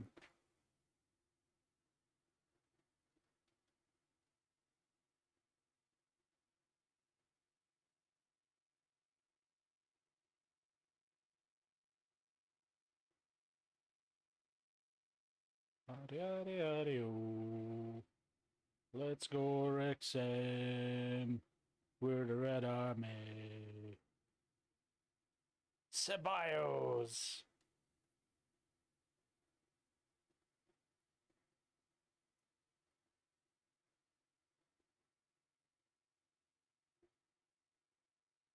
Oh no. It's offside.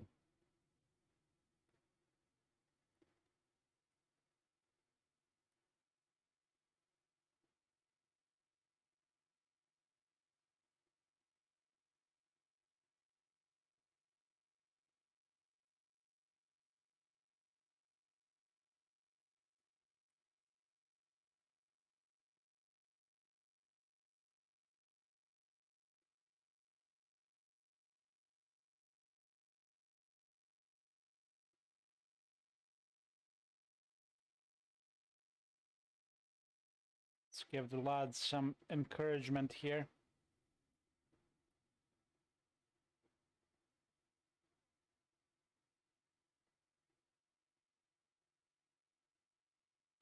Let's go, Wrexham.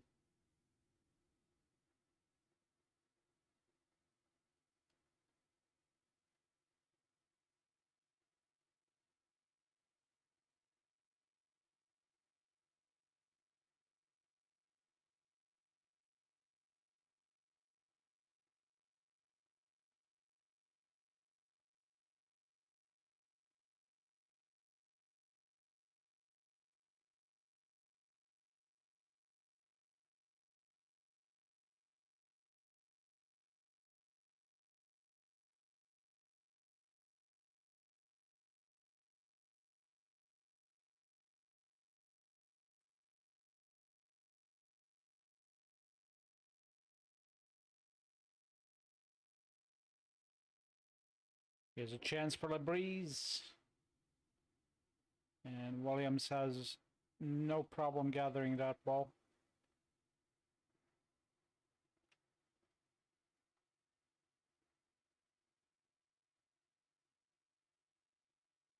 Swab it up, played forward for Ceballos. Dangerous looking chance there.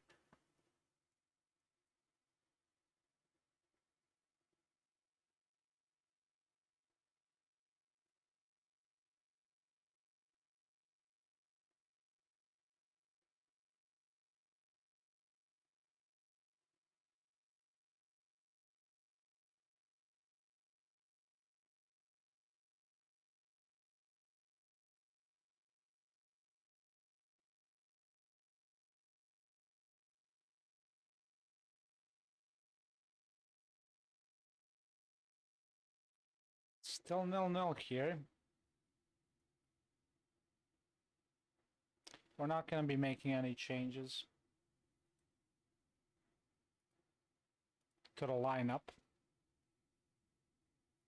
But we're going to push them out to play wider. Hit some early low crosses. And have them play in a more direct manner with less time wasting.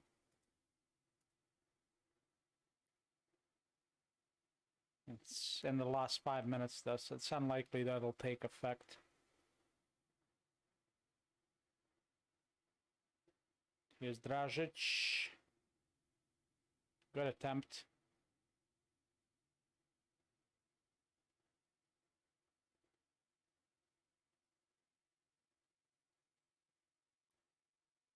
Good save by Antuña there.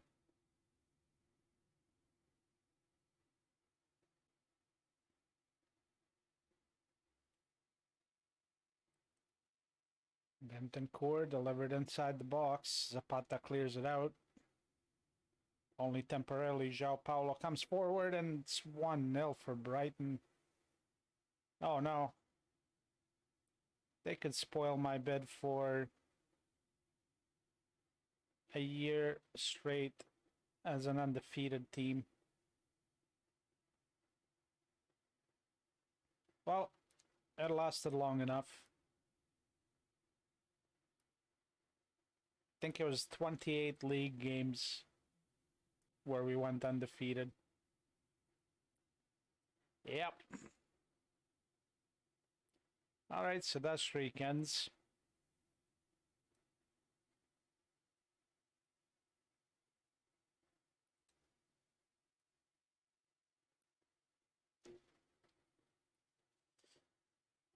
And we've got Tottenham Hotspur up next.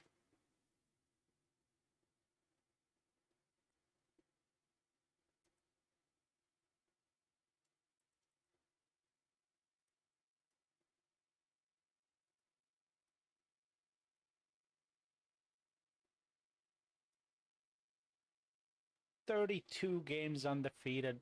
Oh man. Oh, it's over. It's over. Oh wow. That was quite a run though.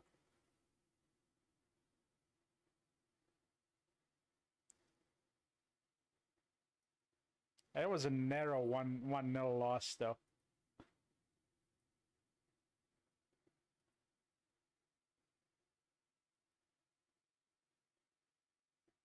Oh man.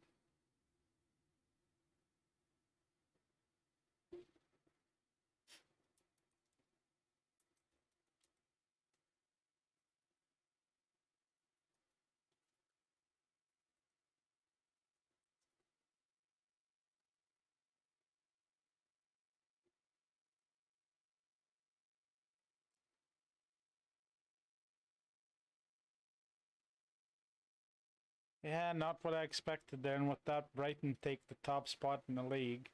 They're not going to stay there for long, though. They've got us and Arsenal and Liverpool chasing them.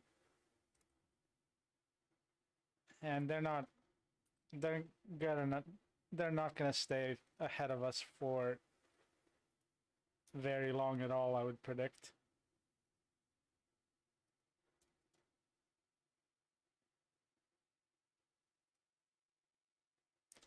I mean, we did win back-to-back Premier League titles, and that was not for nothing.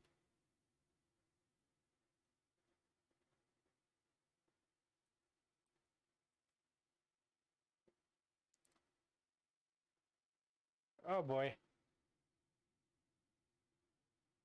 All right, let's see what they want.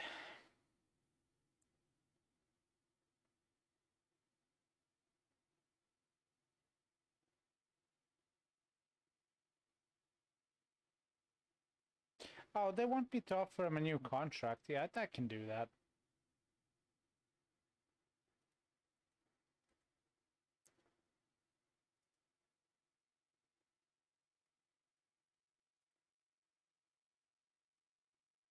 He wants a lot of money. And only slightly less after we talk the agent down.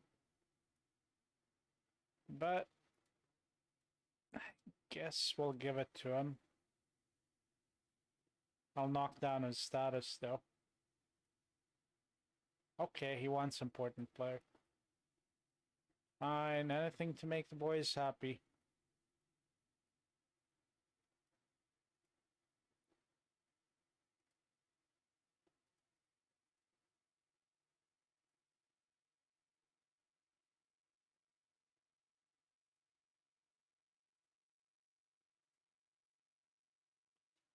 $9.5 mil a season for a player that's barely even going to be starting.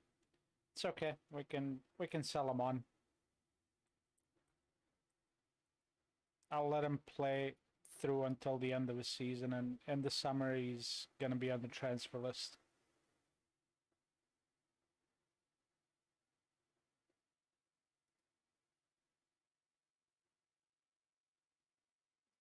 Okay, he's been looking all right. I mean, nothing special. Just all right.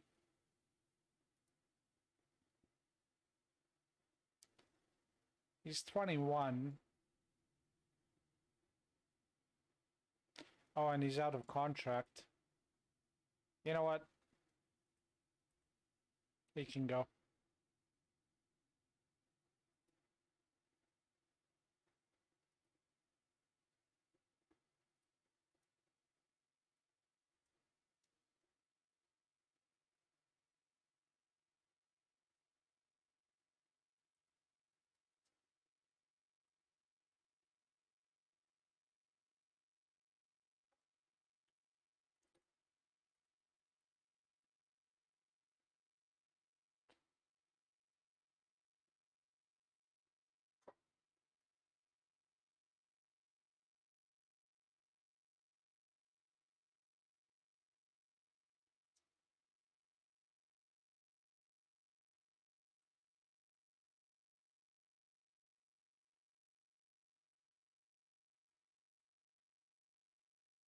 That's one big benefit of having under 21s and under 18s teams is that we can keep players' match sharpness up when it's needed. Now let's see. Leano will replace Labrise here.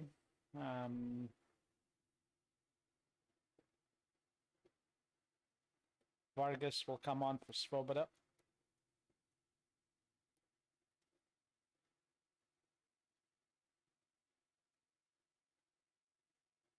And I kind of do want to put Walter Centurion up in here. But Tottenham are in 5th place. And he's still very much a prospect type of player, even though he's 22 years old. I mean, he's got good mentals.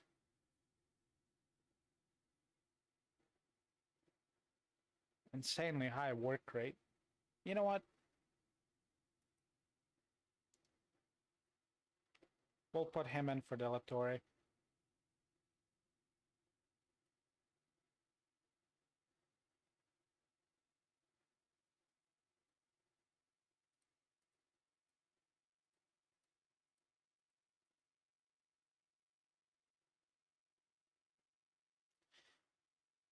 Okay, so for the lap, put him on his left foot. We're not going to hard tackle. We're definitely hard tackling on Creighton here.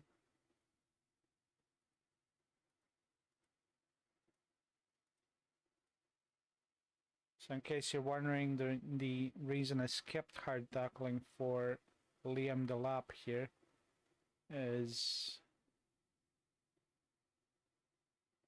he's got decently high bravery.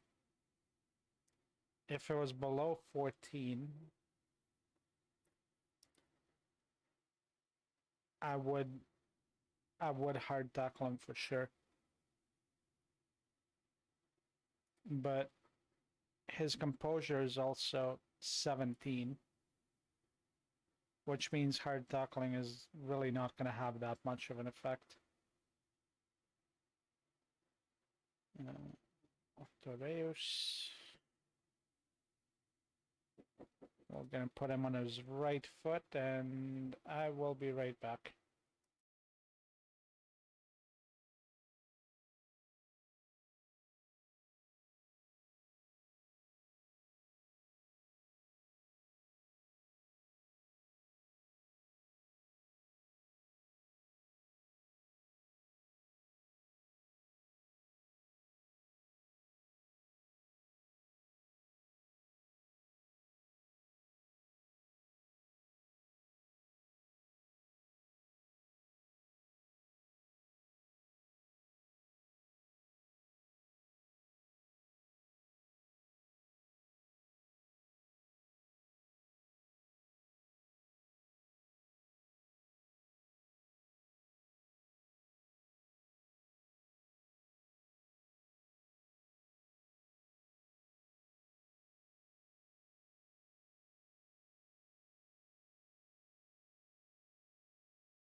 All right.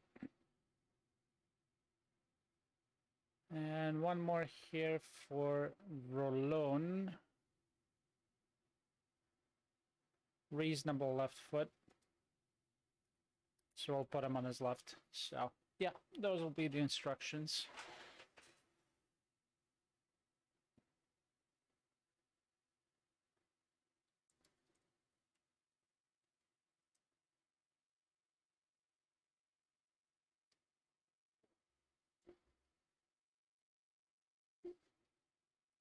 And if it was anybody other than Tottenham, I would probably quick sim this match. But we're going to play this one.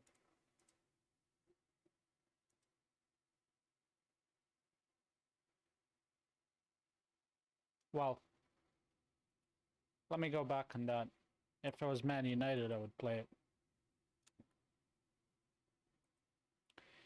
So anybody outside of the sides that are currently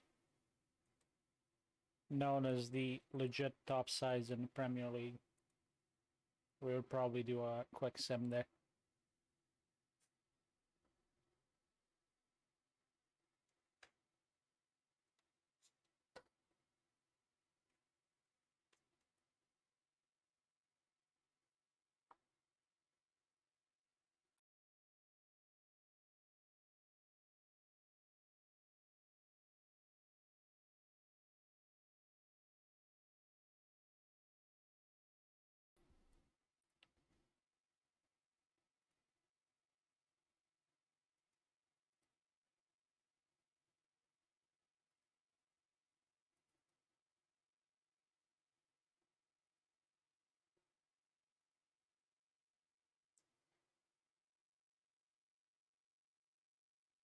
Ceballos, what a shot there. Angelucci off the post, and Aaron Moore puts it in off the rebound.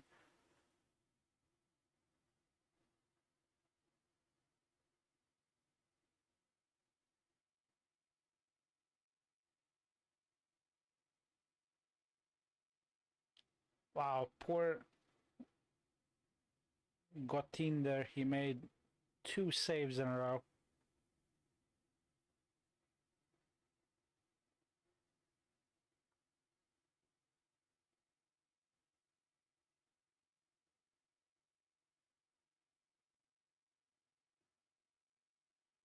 Here's Dražić.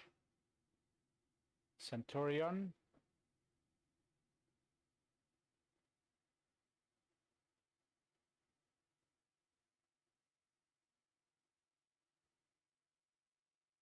Angelucci. Low cross into the box finds no one.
Here's Angelucci. Makes it 2-0. Now, why couldn't this happen against Brighton in the last match?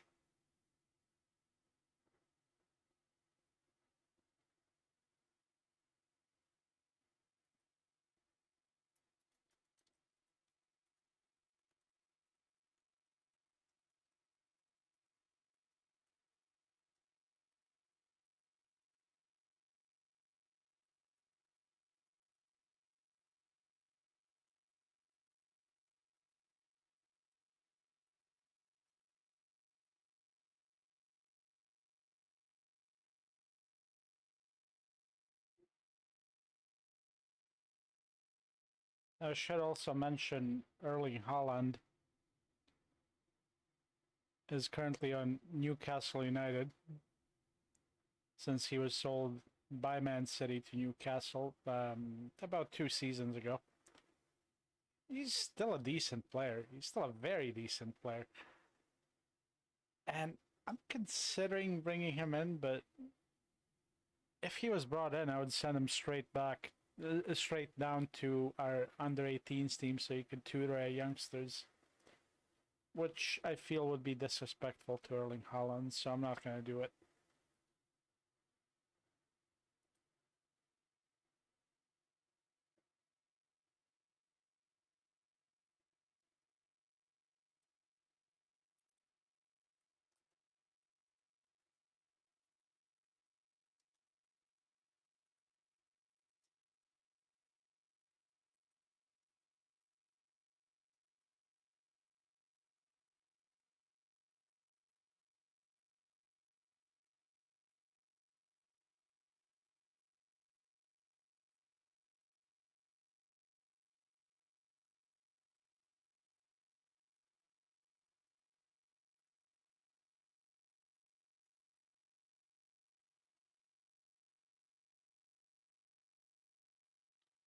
Leaño's injured.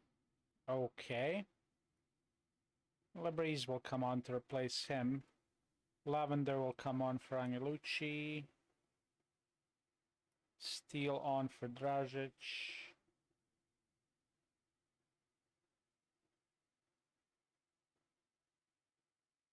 And Swoboda on for Vargas. None of them will get a match rating though. It's 77 minutes in, unless we're lucky enough to get 2+ minutes of stoppage time.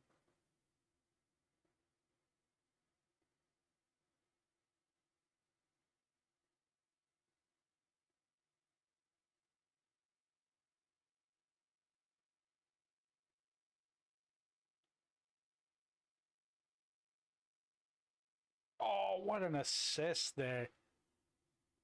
If it counts.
And this Marseille match is a very special match indeed.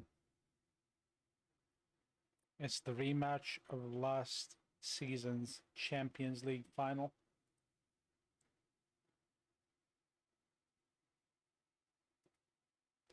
And it's a bigger match for them than it is for us. Yeah, I'm being a bit of a prick right now, but that's okay.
So this will be a big match. And then we have another big match against Chelsea.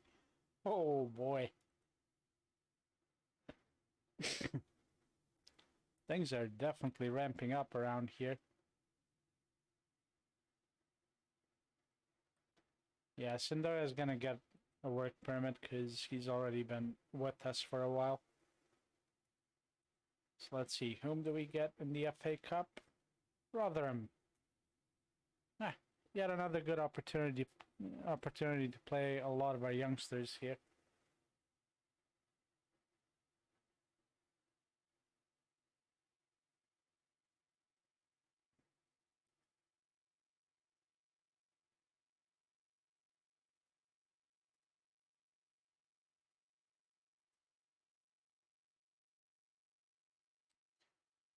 This reminds me, I need to take a look at our calendar here.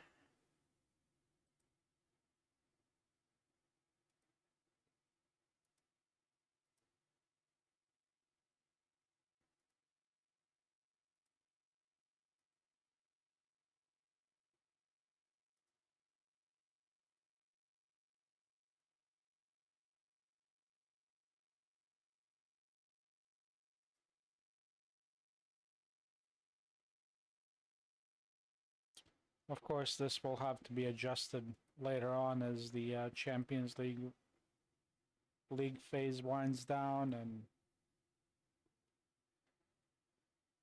we get drawn into the playoff phase.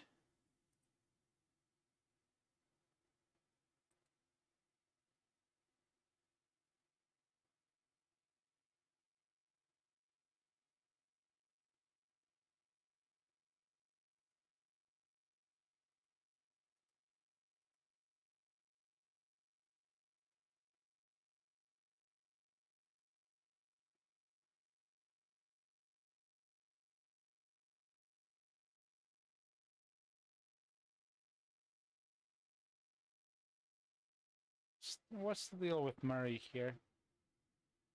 I could use the extra 10 to 12 million. Yeah. Except we're gonna become somewhat of greedy bastards. We're gonna ask for 15.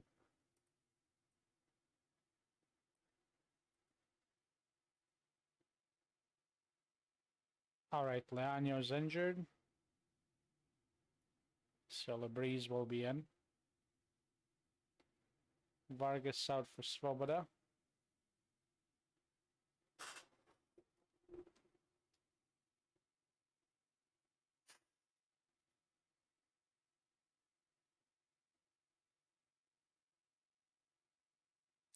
Sendoya wasn't all that familiar with the position earlier. He's coming along nicely. Look at those physicals, though. He's just perfect.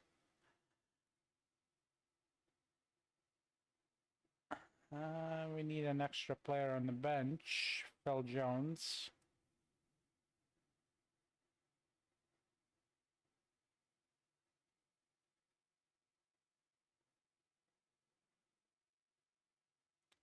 Souza is carrying a suspension. It'll be a good opportunity for Chris Murray to prove himself here. He's not great, but he's got the baseline attributes to cover the position here.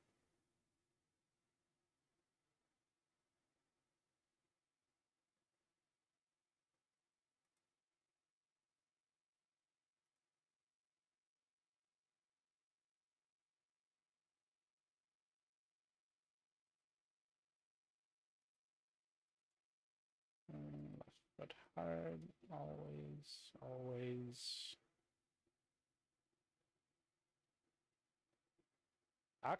Van Axel Dongen. Okay. We're gonna ignore the weaker foot.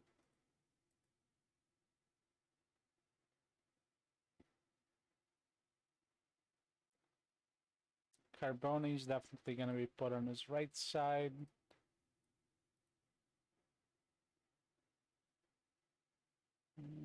Jairo.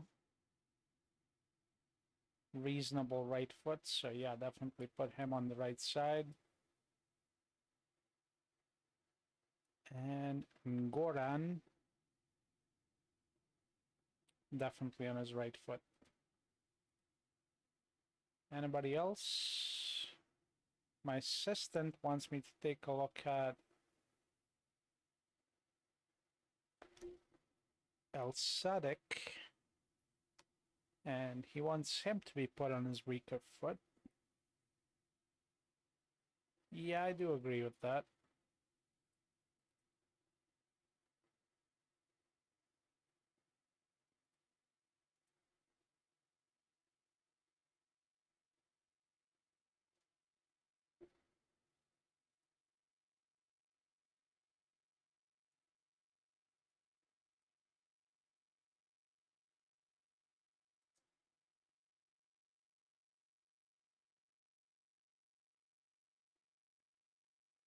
And you know what? Angelucci is not going to start in this match. It'll be Luke Steele.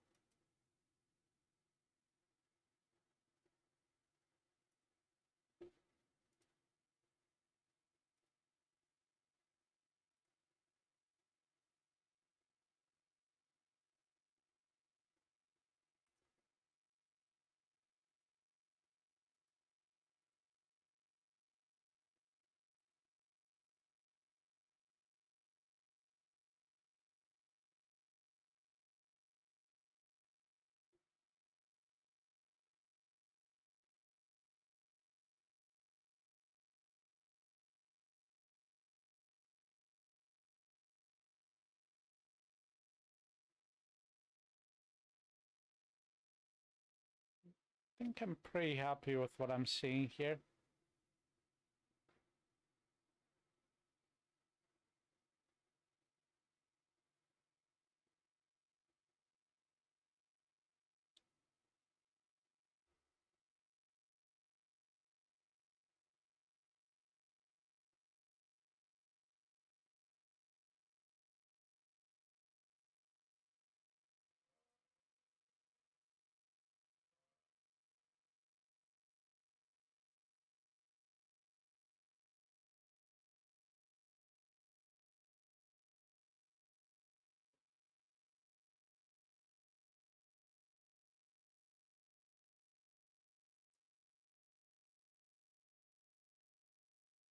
So this will probably be the last match in the stream.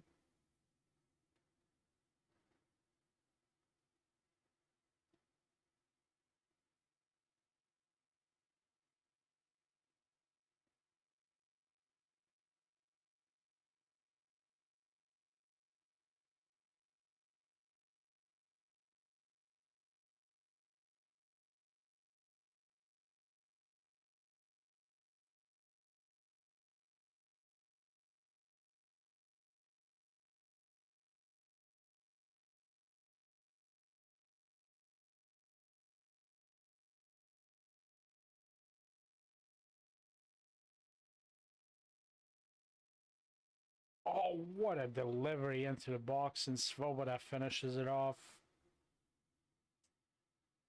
I wish we could have done that in the Champions League final matchup last season. Instead, it took us 113 minutes to get the first goal and the only goal of the game.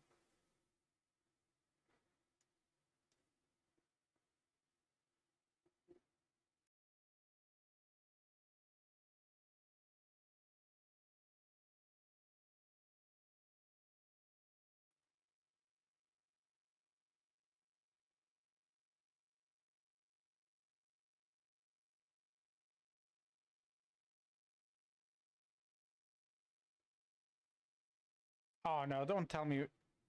Murray. I give him one chance to continue developing, to prove himself, and he gets himself sent off.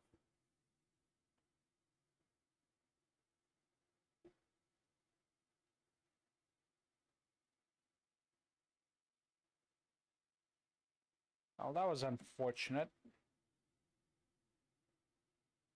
But I think we can still score at least one more goal here.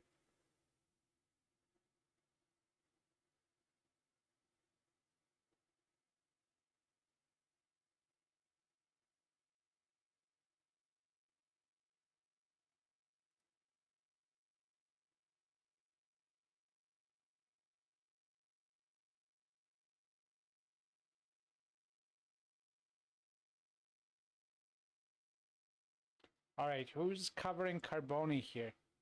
What's going on? There we go.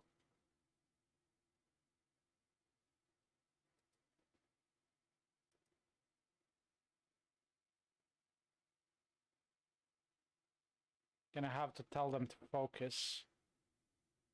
Especially because we're a man down right now. And I'm definitely gonna be adjusting the tactics at halftime.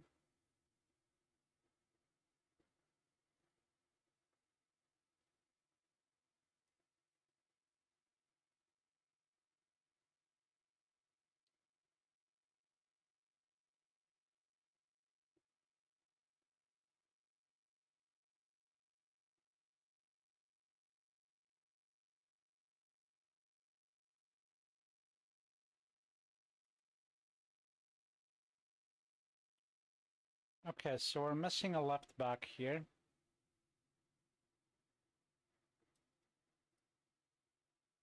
Sandoya here. We're gonna take Ceballos off.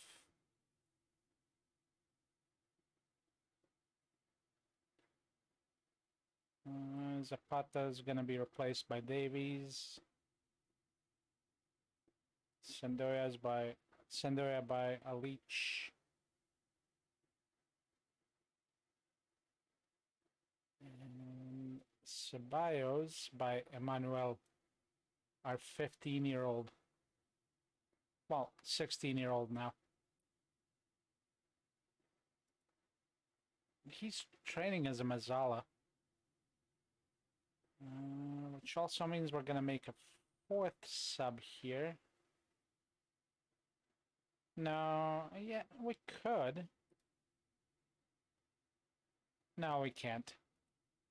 Even though Phil Jones can play as a ball-winning midfielder, he's been trained in it and he's proficient in the role, but he's got terrible attributes for it.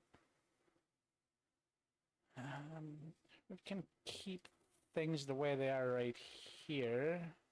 Yeah, Emmanuel would do a much better job as a ball-winning midfielder. So yeah, that's how we're gonna go fourth.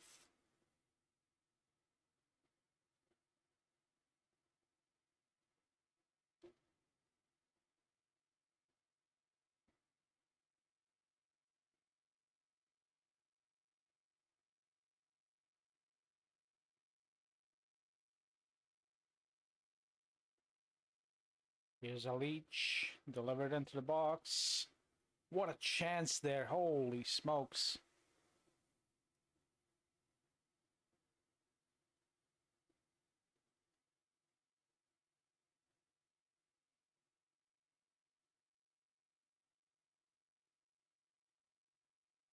I should be saying Aliche and not Aliche.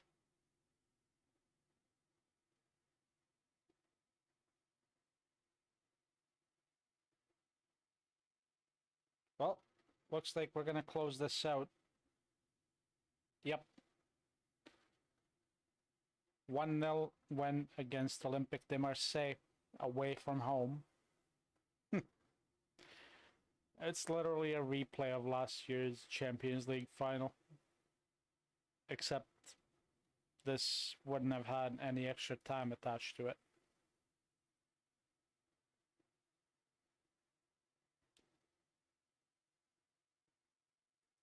And with that, I shall bid you adieu. So, thank you all for tuning in. And I will catch you again next time. Peace out.